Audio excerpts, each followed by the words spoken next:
आप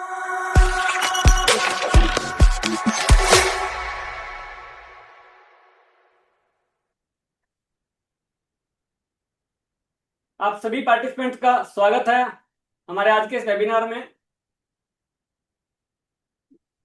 आप सबको पता है, एक साल में बैंक ऑडिट करने का मौका मिलता है। ये हमारे लिए एक फेस्टिवल भी है जिसको हम हर साल बनाते हैं। और ऑडिट है तो भी, नहीं है तो हम किसी के साथ जाके बनाते हैं, क्योंकि दोस्त देखो, फंक्शन फेस्टिवल में क्या होता है, एक दूसरे के साथ बनाने में ज़्यादा मजा आता है। तो या तो हम किसी के साथ गए होते हैं या कोई हमारे साथ गया होता है। हर बार एक नया मेंबर हमारे साथ गया होता है, कोई ना कोई, तो हमारी टीम में। तो इसका लेकिन इसका असली मजा कब आता है, जब हमारे पास नॉलेज होती है ना। अगर हम बैंक में जाके बैठते हैं कि हम क्या करें, और मैं वो मैनेजर और जो टीम है बैंक की वो देख रही है कर क्या रहे हैं, और हमारे पास उनको बताने के लिए कुछ होता नहीं, तो वहां पे हमारा वो फेस्टिवल है ना फीका हो जाता है। हम एंजॉय नहीं कर, क्योंकि हम एक्चुअली ना, जैसे दिवाली मनाते हैं तो दिवाली में पटाखे फोड़ते हैं तो मजा आता है। तो वहां जाके भी कुछ पटाखे फोड़े, जब वो फूटेंगे, जब जब हमारे पास नॉलेज होगी। और ये नॉलेज एक्चुअली क्या है, कुछ भी कोई भी नॉलेज है ना, वो रिपीटिशन जब चलता है, हम बार बार किसी चीज को करते रहते हैं, तब हमारे पास नॉलेज आती है बहुत बढ़िया। लेकिन वो बैंक ऑडिट एक ऐसा है, सीजनल है, कि अप्रैल में ही आता है ऑलवेज। तो जिसके पास कंकरेंट ऑडिट है वो फिर भी थोड़ा टच में रह जाता है, बट जो ओनली स्टेट ऑडिट करते हैं तो वो उसका टच एक साल में लगभग टूट सा जाता है। और वो बैंक ऑडिट पे अगर डायरेक्ट जाता है ना, तो जिस दिन बैंक ऑडिट जाएगा 3-4 दिन में वो दोबारा उसको पकड़ बनाता है अपनी। और जब तक पकड़ बनाता है, जब तक बैंक वाले कहते हैं साइन करो, जल्दी करो, साइन करो, तो वहां से निकलने का टाइम आ जाता है। तो इसके लिए हमारे लिए बहुत जरूरी है कि हम अपने आप को अपडेट भी करें। और हमारा जो आईसीआई का गाइडेंस नोट भी आता है। तो मैं आपको एक छोटी सी चीज बताता हूँ, लास्ट ईयर मेरे साथ हुआ। एक एग्रीकल्चर एडवांस के अंदर मैंने देखा कि उसमें सिर्फ इंटरेस्ट रोल ओवर था, जो अकाउंट और अकाउंट एनपीए में जा रहा था। तो मैंने बैंक मैनेजर को बोला कि आप, ये अकाउंट तो एनपीए है आपका। तो उसने अपनी पॉलिसी निकाली बैंक की। तो कहता है ये देखो सर, इंटरेस्ट, सिर्फ इंटरेस्ट भी रोल ओवर हो जाए ना, तो उसमें लिखा है remained overdue interest and principal, मतलब दोनों अगर पेंडिंग है ना, तो ही वो एनपी में जाएगा। मैंने आईसीआई का गाइडेंस नोट में परचेज कर रखा था, उस साथ में लेके गया था। तो मैंने उसको दिखाया कि सर मेरे गाइडेंस नोट में लिखा है रिमेनिंग ओवर ड्यू इंटरेस्ट और प्रिंसिपल, भाई कुछ भी ओवर ड्यू है तो आपका एनपीए में जाएगा। तो उसने कहा सर देखो मेरी क्या गलती है। मैं, सर आपकी गलती नहीं है, बल्कि आप भी सेफ हो, मैं भी सेफ हूं। मैं मेरे हिसाब से एनपी करके जाऊंगा, बैंक आपसे पूछेगा, आप कह देना सर मैंने अपनी आपके हिसाब से काम कर रखा है, आपकी पॉलिसी के हिसाब से। तो सर मैं भी नहीं छोड़ूंगा, आप भी मत छोड़ो। तो वहां विन विन सिचुएशन थी। मैं रिपोर्ट भी करके आया और उनको भी, हालांकि वो मैनिपुलेट कर रहे थे नहीं कर रहे थे मेरे को जानने की जरूरत नहीं है, लेकिन हमारे को क्या देखना है, हमारे को हमेशा आई थिंक हमारा आईसीआई का गाइडेंस नोट देखना है, या फिर आरबीआई की सर्कुलर्स हैं या मास्टर्स हैं, वो सब वो देखना है। तो आज का सेमिनार हमारा संगम जी ले रहे हैं। तो संगम जी हमारे को कुछ ऐसी चीजें बताएंगे जो आपने अब तक शायद किसी को ना पता हो, या हो सकते हैं को काफी एक्सपर्ट भी हमारे साथ हो, तो उनसे भी अगर कोई चीज बताएंगे तो हम शेयर कर लेंगे। तो मैं, वैसे आप संगम जी को सब जानते हैं, लेकिन थोड़ा सा मैं परिचय दे देता हूँ। CA Sangam Kumar Agarwal ji is a practising chartered accountant with over 15 years of experience in tax assessment, consultancy, finance and business advisory. A fellow member of ICAI, he holds degree in commerce, law and a diploma in information system audit. He has served as secretary of NIRC ICAI 2022 and 3, and is a regional council member 2022-29.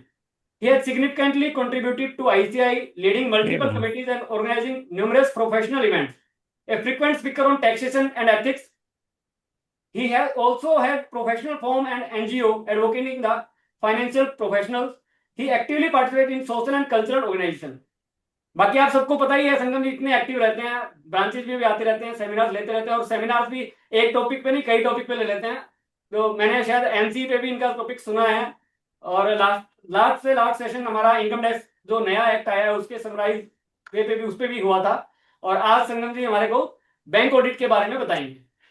तो स्वागत करते हैं संगम जी हम आपका, और हम सारे ईगरली wait कर रहे हैं आपको सुनने का कि आप हमें कुछ नया बताओगे। तो संगम जी, thank you for joining, and please. Thank you, Vinod ji, and all the participants, those who have joined live, and Also, thank you to all the participants, those who will see this session, this webinar later on through YouTube. मतलब जो लोग अभी live जुड़े हुए हैं, जो YouTube के माध्यम से हमको सुन पा रहे हैं, देख पा रहे हैं, उन सबका बहुत बहुत धन्यवाद आपने अपना कीमती समय निकालने के लिए। फ्रेंड्स, कहीं ना कहीं प्रोफेशन में बहुत चैलेंजेस हैं और उन चैलेंजेस को हमें ही मीट आउट करना है। और किस तरह से हम उन चैलेंजेस को मीट आउट करके एक अच्छा ऑडिटर बन सकते हैं, आज हमारी वही कोशिश रहेगी। आज की पूरे सेशन के अंदर दोस्तों, मेरी कोशिश रहेगी कि आपको 10 ऐसे पॉइंट बताऊं जिसमें आपको शॉर्ट शॉर्ट एमओसी मिलेंगे, और एमओसी मिलने से हम अपना हमारा काम बहुत आसान हो सकता है। देखो फ्रेंड, बीइंग ए ऑडिटर, हम किसी भी एंटिटी का अगर ऑडिट करते हैं, चाहे वो प्रोप्राइटरशिप है, पार्टनरशिप है, एलएलपी है, प्राइवेट लिमिटेड है, पब्लिक कंपनी है या बैंक है, तो it is not practical possible कि उसमें कुछ एरर ओमिशंस ना मिले आपके बेसिकली। ठीक है, अगर एक ऑडिटर ने किसी किसी भी एंटिटी का ऑडिट कराए और उसको कोई भी अगर एरर ओमिशन नहीं मिला उसके अंदर, तो मेरा मानना ये है कि कहीं ना कहीं हमने अपना ऑडिट अच्छे तरीके से नहीं करा, हमारा सैंपल साइज कम था, हमने कम टाइम डिवोट किया है उसके अंदर, कम मैन पावर लगाई है हमने उसका। कोई भी रीजन हो सकता है उसके होने का। तो हमें कोशिश करनी है कि अपने बैंक ब्रांच ऑडिट के अंदर जितना मैक्सिमम हम टाइम दे सके, अपने एफर्ट्स दे सके, प्लानिंग कर सके, इफेक्टिव प्लानिंग कर सके, उस पर जरूर जोर डालना है। तो आज का हमारा पूरा सेशन है प्लानिंग को लेके, कि कैसे हम एक इफेक्टिव प्लानिंग करके बैंक ब्रांच ऑडिट को एक अच्छे तरीके से कर सकते हैं, जिससे क्या हो, लेटर ऑन, मतलब जब हम बैंक ब्रांच में बैठे हो उस समय हमें पता हो कि क्या करना है क्या नहीं करना बेसिकली। उस समय हम कंफ्यूज ना हो कि हमें ये करना है वो करना है, ऐसे कर ले वैसे कर ले। Sometime it happen so many times, हम बैंक ब्रांच ऑडिट को स्टार्ट तो कर लेते हैं पर प्रॉपरली उसको कंक्लूड नहीं कर पाते। उसका रीजन क्या होता है बेसिकली, हमें पता तो ये भी चेक करना है, वो भी चेक करना है, ये भी करना है, वो भी करना है, सब पता होता है, बट हमें कंक्लूड नहीं कर पाते। तो आज हम सीखेंगे, आज के सेशन के अंदर, कैसे बैंक ऑडिट स्टार्ट करना है, किन कहाँ पे हमारा अल्टीमेटली मेन टारगेट है वो 10 एमओसी पास करना। उसके अलावा हम आसपास पूरा बैंक ऑडिट चेक करेंगे और अल्टीमेटली कैसे उसको क्लोज करेंगे, किन किन रिपोर्ट्स को लेंगे जिससे कि हमारा ऑडिट बड़े अच्छे तरीके से हो सके। बट एक बात की हमें कोशिश करनी है यहाँ पे, कि जब हम बैंक ब्रांच ऑडिट में होंगे, जैसे हम अपने क्लोजिंग के टाइम पे काम करते हैं, जैसे सितंबर में क्लोजिंग होती है कि हम 10 12 15 घंटे काम करते हैं, उसी हिसाब से आपको इन बैंक ब्रांच में भी काम करना है आपको, क्योंकि आप पे टाइम की बड़ी कमी होगी, आपको बड़े ही लिमिटेड टाइम के अंदर आपको अपना बैंक ब्रांच ऑडिट खत्म करना होगा। फ्रेंड्स, मैं आपको बताना चाहूंगा, जितने भी बैंक हैं इन लोगों को अपनी फाइनल बैलेंस शीट जो सेबी में सबमिट करनी होती है, उसकी लास्ट डेट होती है 31 मई। तो ऐसा नहीं है कि आपके पर एक अनड्यू प्रेशर क्रिएट किया था कि आप 8 9 या 10 अप्रैल तक अपना ऑडिट खत्म करें। आपको ऐसे किसी भी प्रेशर को बड़े ही टैक्टफुली डील करना है।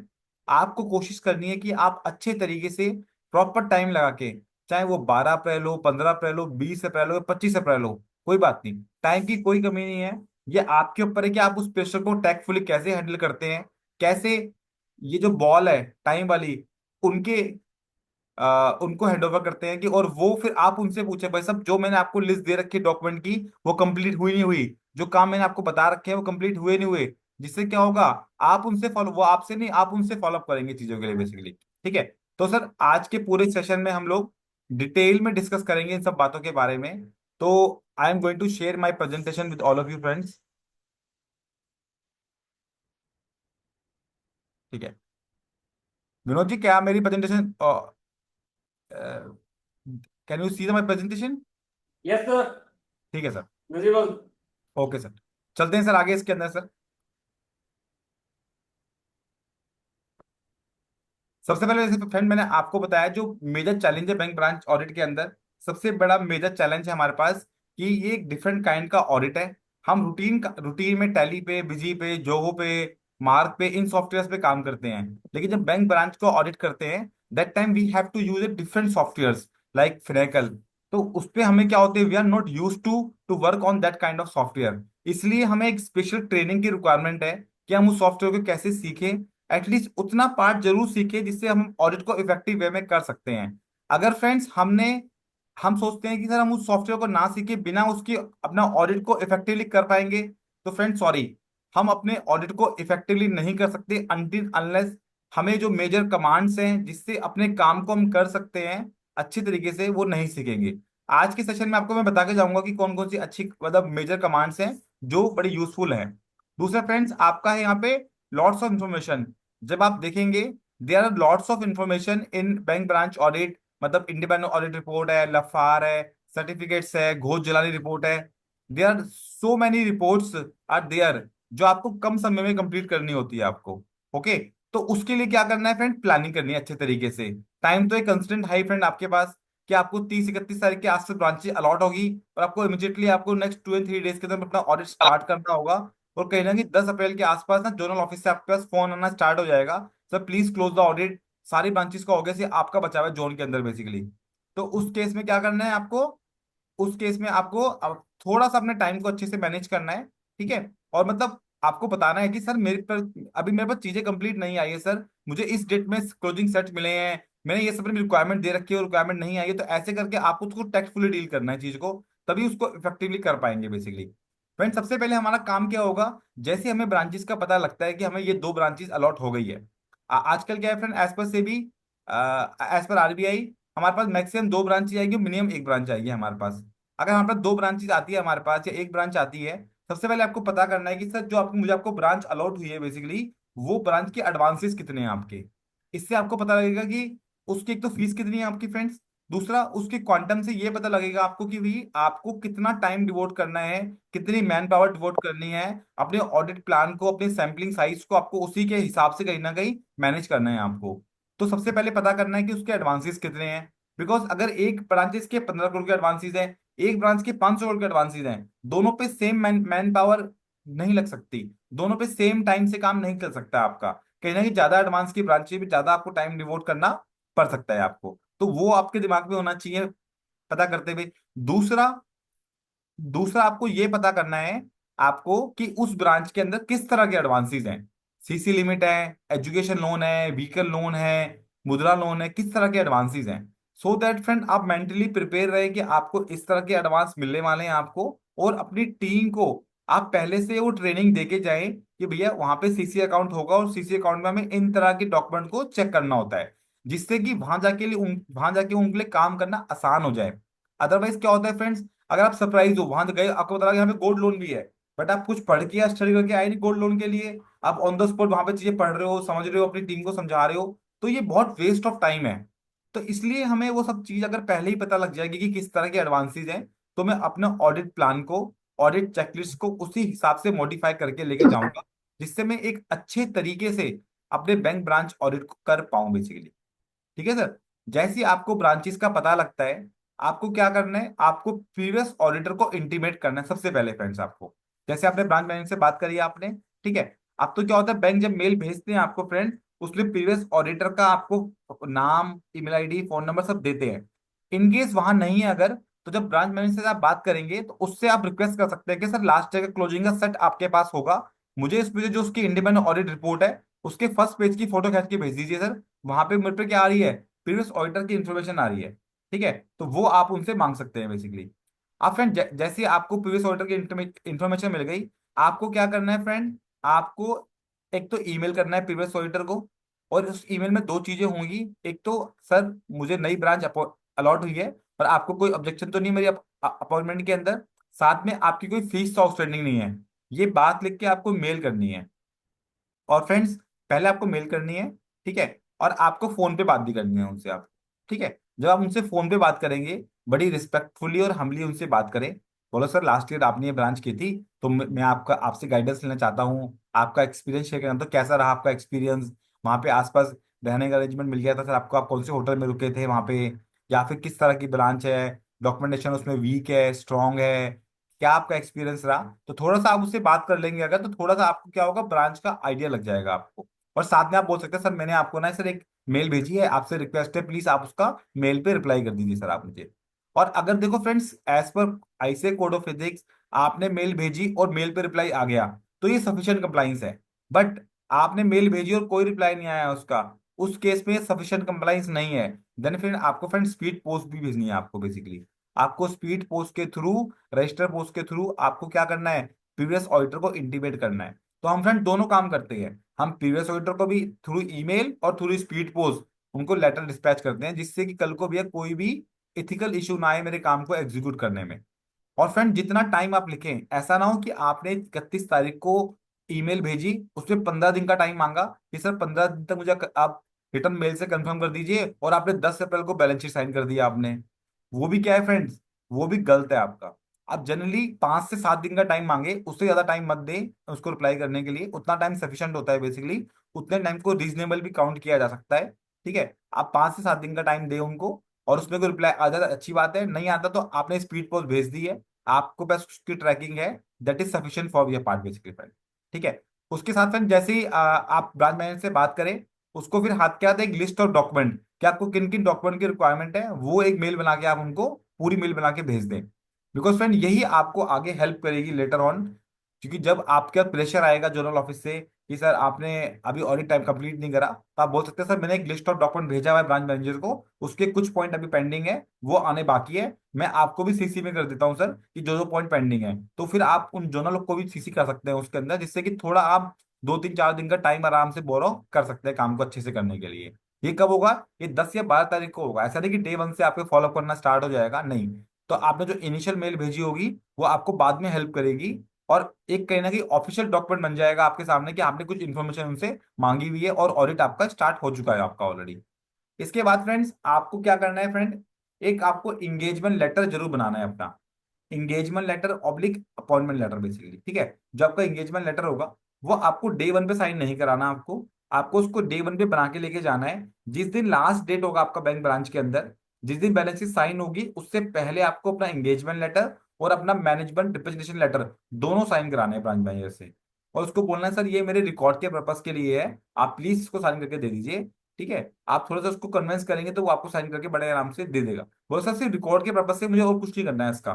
ठीक है, बिकॉज कल को आपका फ्रेंड पीयर रिव्यूअर आएगा, वो आपसे मांगेगा, कोई क्वालिटी रिव्यू बोर्ड है वो आपसे मांगेगा, कल को कोई मैटर हो गया आरबीआई के अंदर, तो वहां भी उसकी रिक्वायरमेंट हो सकती है आपकी इंगेजमेंट लेटर की और एमएलएल की।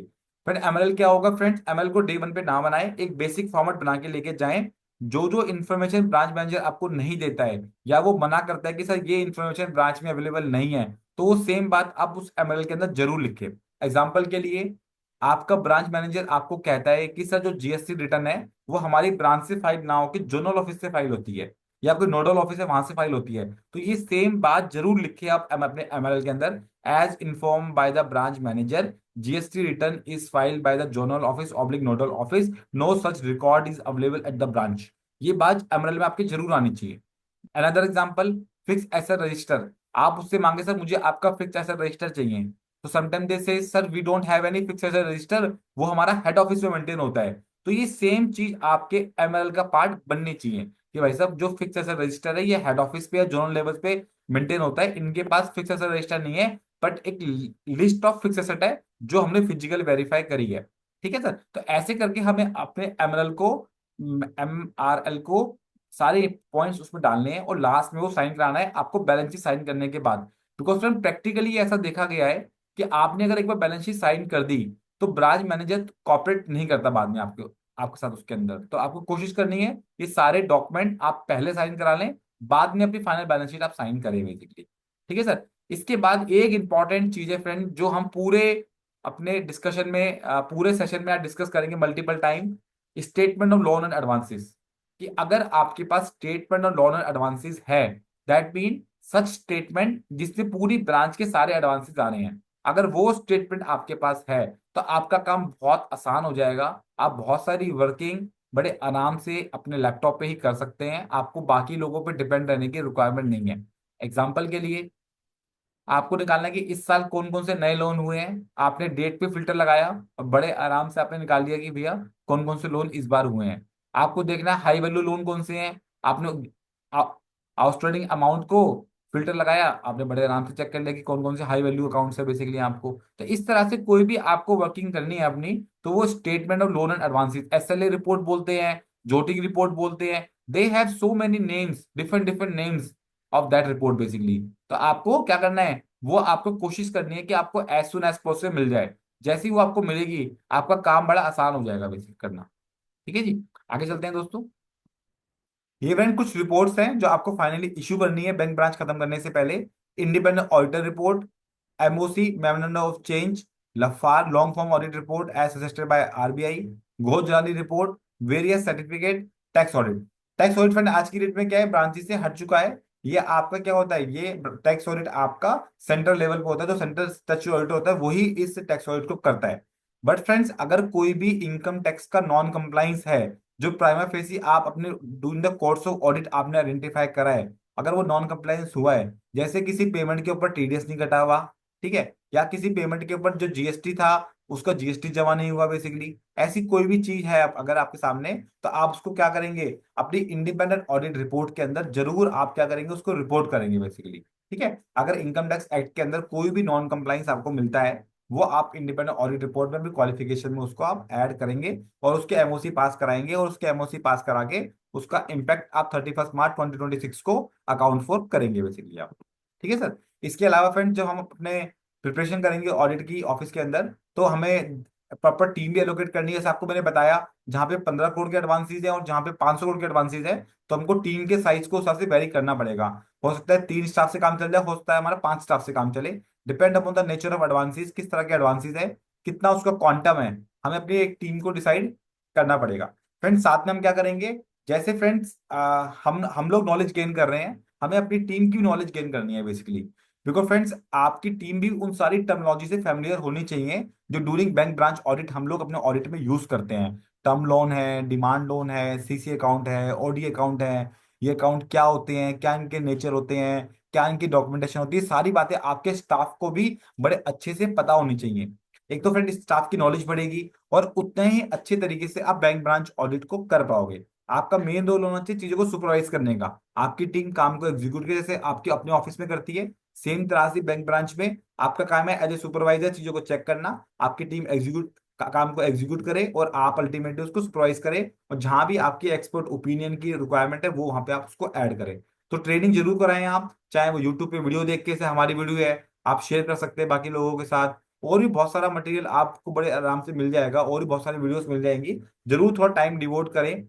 मतलब फ्रेंड, अगर मैं बात करूं आपसे, अगर हम 10 दिन, अगर 8 दिन या 10 दिन ब्रांच में लगाते हैं अगर, तो 10 दिन हम लोग अपने ऑफिस में भी लगाते हैं, और उन जो ब्रांच में होते हैं तो हम लोग 8 घंटे काम ना करके 12 घंटे काम करते हैं। तो इफेक्टिवली आप मानो कि 1 महीना हमने पूरा डिवोट किया है बैंक ब्रांच के ऊपर, तब एक अच्छा और इफेक्टिव बैंक ब्रांच ऑडिट हमारा हो पाया है। दिखने के लिए वो 8 या 10 दिन है, एक्चुअल में पूरा 1 महीना हम डिवोट करते हैं बैंक ब्रांच ऑडिट पे, क्योंकि ऑडिट आने से पहले पूरी प्लानिंग करना, सब कुछ स्टडी करना, मास्टर सर्कुलर पढ़ना, आयरेक नॉर्म पढ़ना, क्लोजिंग सर्कुलर पढ़ना, उन सबको पढ़ना, स्टडी करना, नोट्स बनाना, ऑडिट प्लान में उन सबको डालना, और बाद में लेटर ऑन क्या करना, रिपोर्टिंग करना। तो ये सब टाइम में काफी टाइम आपका डिवोट होता है।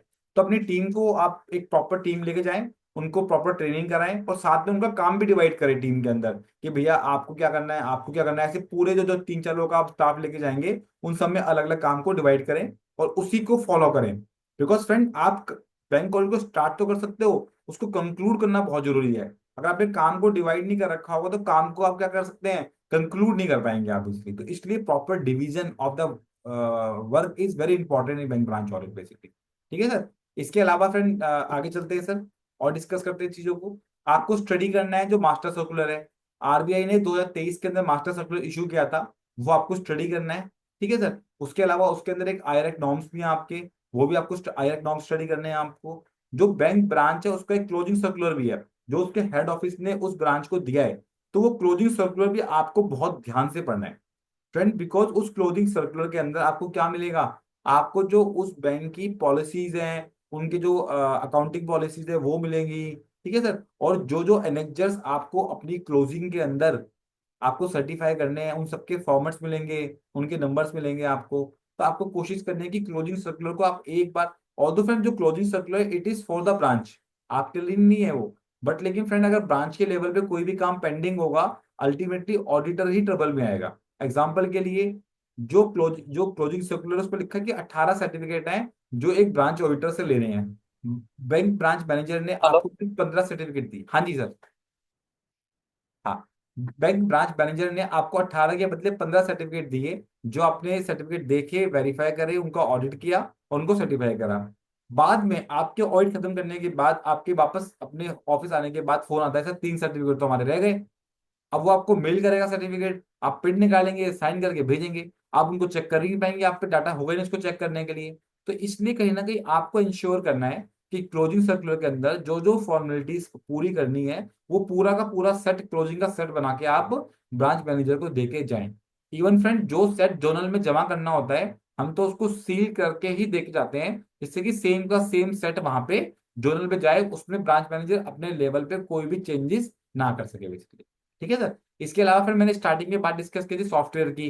तो आपके बैंक ब्रांच के अंदर कौन सा सॉफ्टवेयर इस्तेमाल हो रहा है आपको वो पता करना है, और उस सॉफ्टवेयर पे कमांड क्रिएट करनी है अपनी बेसिकली। अभी आगे वाले स्लाइड्स के अंदर देखेंगे कि कौन कौन से बैंक के अंदर कौन कौन से सॉफ्टवेयर इस्तेमाल होते हैं और कौन कौन सी ऐसी मेजर कमांड्स हैं जिनको यूज करके हम बैंक ब्रांच के ऑडिट को इफेक्टिवली कर सकते हैं। ठीक है सर। बट लेकिन आप ये बात अपने दिमाग से निकाल दीजिए कि बिना सॉफ्टवेयर की नॉलेज के आप अच्छे से किसी ऑडिट को कर पाएंगे। एग्जाम्पल के लिए फ्रेंड्स, आपको पता करना है कि कौन कौन सी पॉलिसीज के अंदर इंश्योरेंस एक्सपायर हो रखी है, तो आपको एक कमांड इस्तेमाल करनी है। उस एक कमांड से क्या होता है कि सारे के सारे अकाउंट आ जाएंगे। आपको हर अकाउंट को फाइल खोलने की रिक्वायरमेंट नहीं है, उसको चेक करना है सिंगल सिंगल अकाउंट को। तो इसलिए जब आप एक कंप्यूटर बेस्ड ऑडिट कर रहे हैं तो कंप्यूटर के थ्रू ऑडिट करना भी बड़ा जरूरी है, क्योंकि बैंक का मानना है कि उसका सारा का सारा चीजें सिस्टम ड्रिवन है। तो जब सिस्टम ड्रिवन चीजें हैं तो ऑडिट को कंप्यूटर के थ्रू करना भी बहुत जरूरी है, बाय द कंप्यूटर। ठीक है जी, फॉर द कंप्यूटर एक तरह से आपका।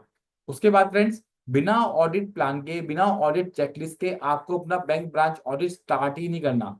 आप मतलब ये बहुत बड़ा ब्लंडर करेंगे आप अगर अगर आप क्या करते हैं बिना ऑडिट प्लान के। ठीक है, बिना ऑडिट प्लान के आपको क्या करना है, बिना ऑडिट प्लान के आपको कोई भी बैंक ब्रांच ऑडिट स्टार्ट ही नहीं करना।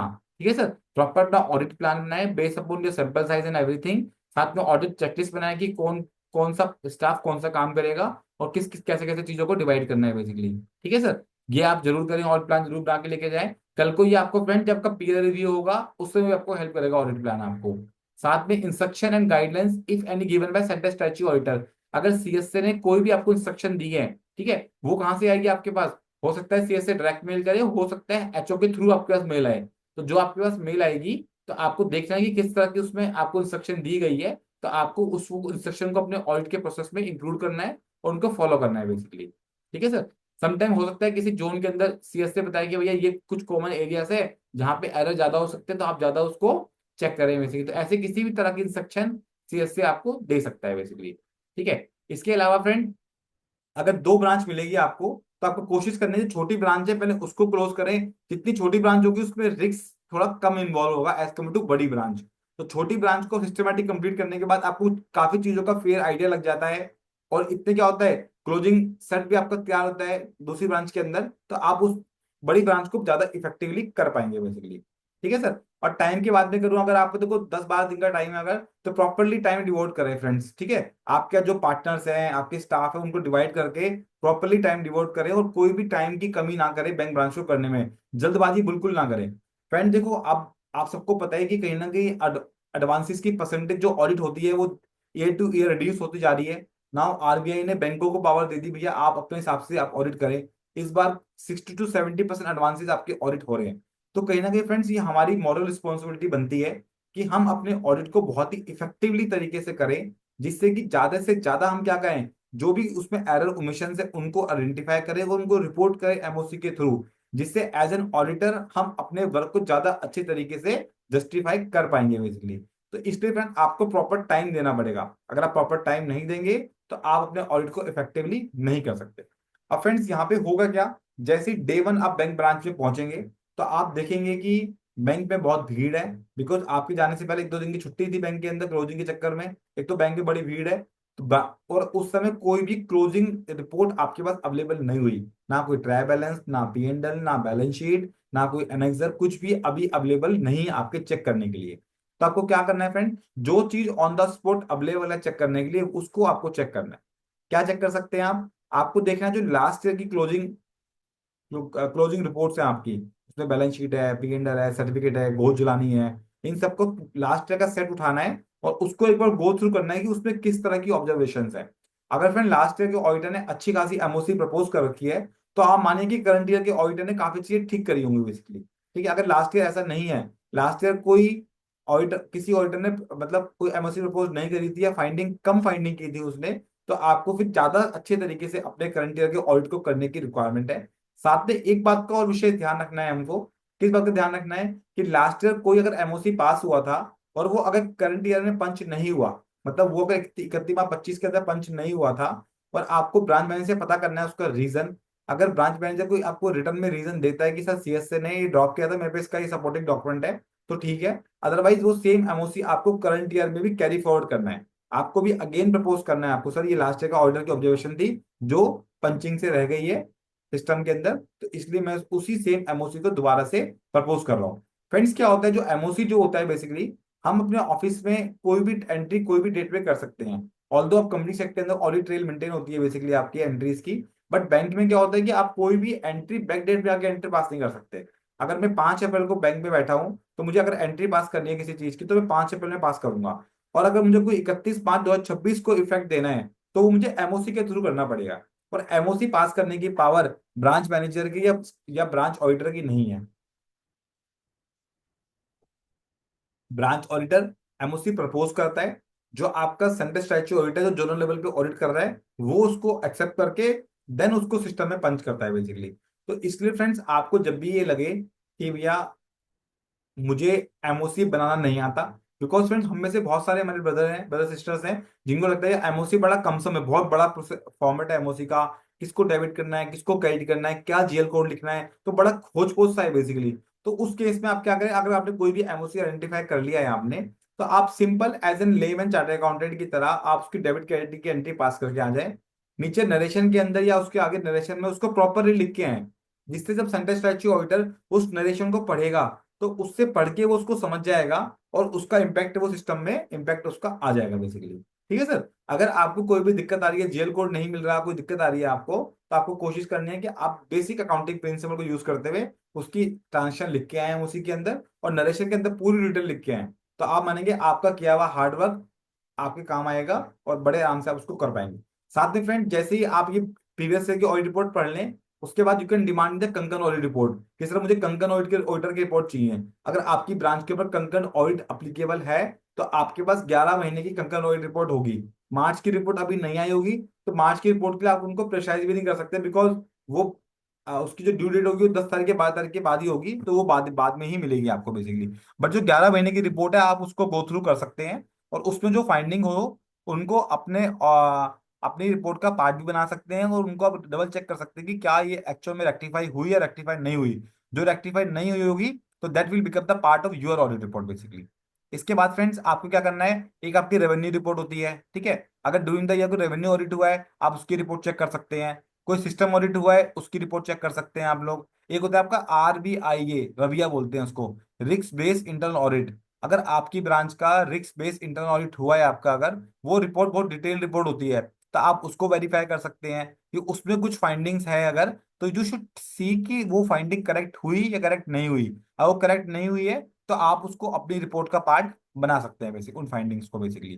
ठीक है सर। तो ऐसे हमको अपना टाइम को बेस्ट पॉसिबल तरीके से यूटिलाइज करना है। जिस दिन आप जाएं, आपके पास कुछ करने को ना हो, तो you can check the fixation register, आप उनका फिक्सेशन रजिस्टर चेक कर सकते हैं। इवनिंग में आप उनका जो कैश है वो चेक कर सकते हैं, या जो अदर स्टेशनरी है उनको चेक किया जा सकता है। तो आपको टाइम को बेस्ट पॉसिबल वे में यूटिलाइज करना है अपना बेसिकली।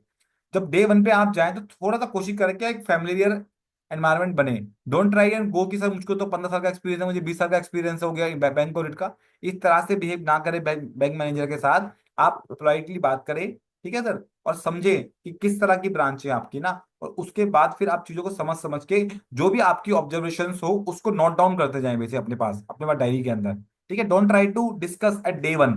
डे 1 पे कुछ भी डिस्कस करने की रिक्वायरमेंट नहीं है आपको। ठीक है। जिस दिन आप ऑडिट अपना क्लोज करेंगे, उससे एक दिन पहले पहले ही सारे डिस्कशन करें। उससे पहले उन सारी ऑब्जर्वेशन के सपोर्टिंग पॉइंट्स अपने पास इकट्ठे करें। बिकॉज फ्रेंड, जैसे ही आपने कुछ डिस्कस करा, तो ब्रांच मैनेजर को पता लग जाएगा कि आप एक परफॉर्मिंग ऑडिटर हैं, आप एक नॉलेजेबल ऑडिटर हैं, तो आपको इन्फॉर्मेशन मिलना कम हो जाएगी एज कम्पेयर टू अर्लियर।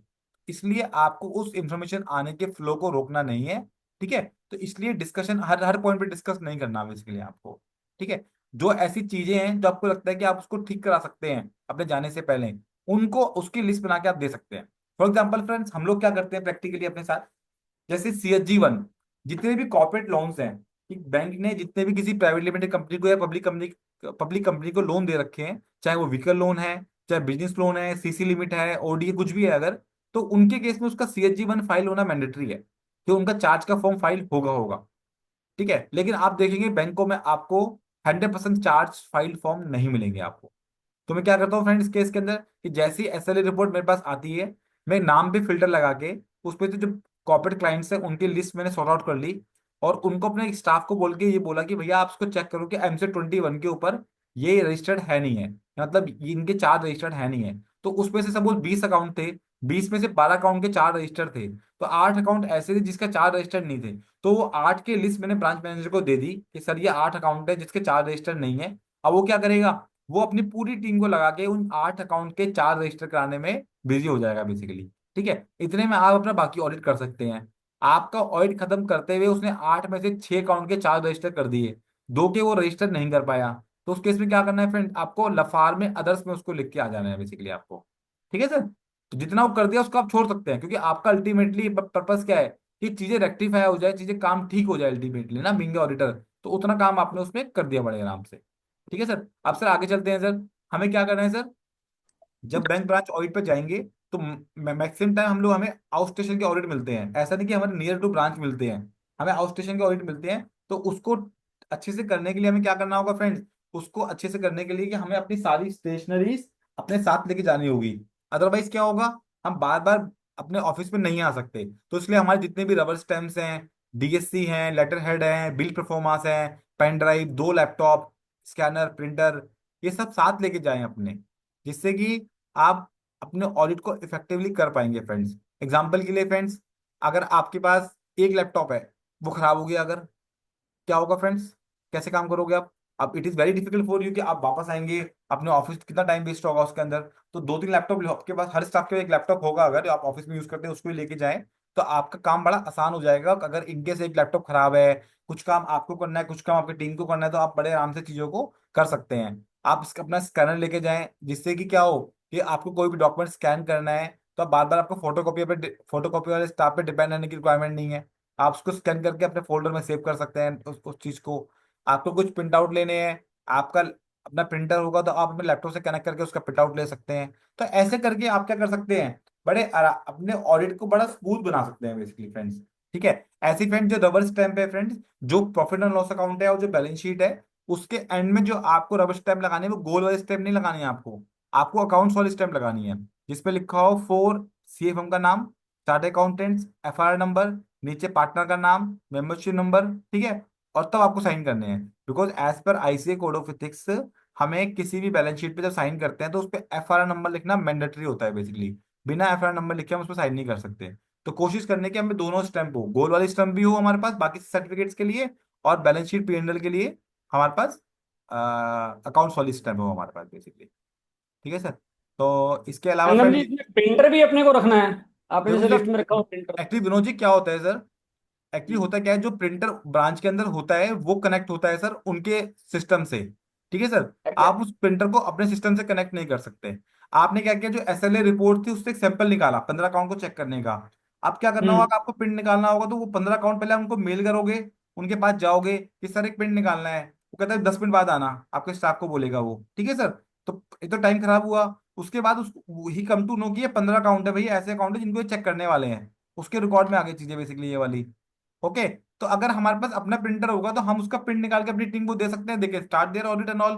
तो टाइम बड़ा सेव होता है अपना प्रिंटर होने से विनोद जी। और दूसरा क्या होता है कि आपने जो चीजें सेलेक्ट करी है अपने सैंपल के अंदर, वो कहीं ना कहीं बाकी लोगों तक नहीं पहुंच पाते बेसिकली। अदरवाइज क्या होगा, वो ब्रांच मैनेजर, सपोज आपने शाम को 5 बजे बोला कि सर ये प्रिंट निकाल दो, तो अगले सुबह दिन आओगे तो 15 अकाउंट के अंदर जो जो कमियां होंगी ना, वो सारी कमियां पहले ठीक करके रखेगा बेसिकली वो, समझे जो एग्जैक्टली हो सर। सकती होगी।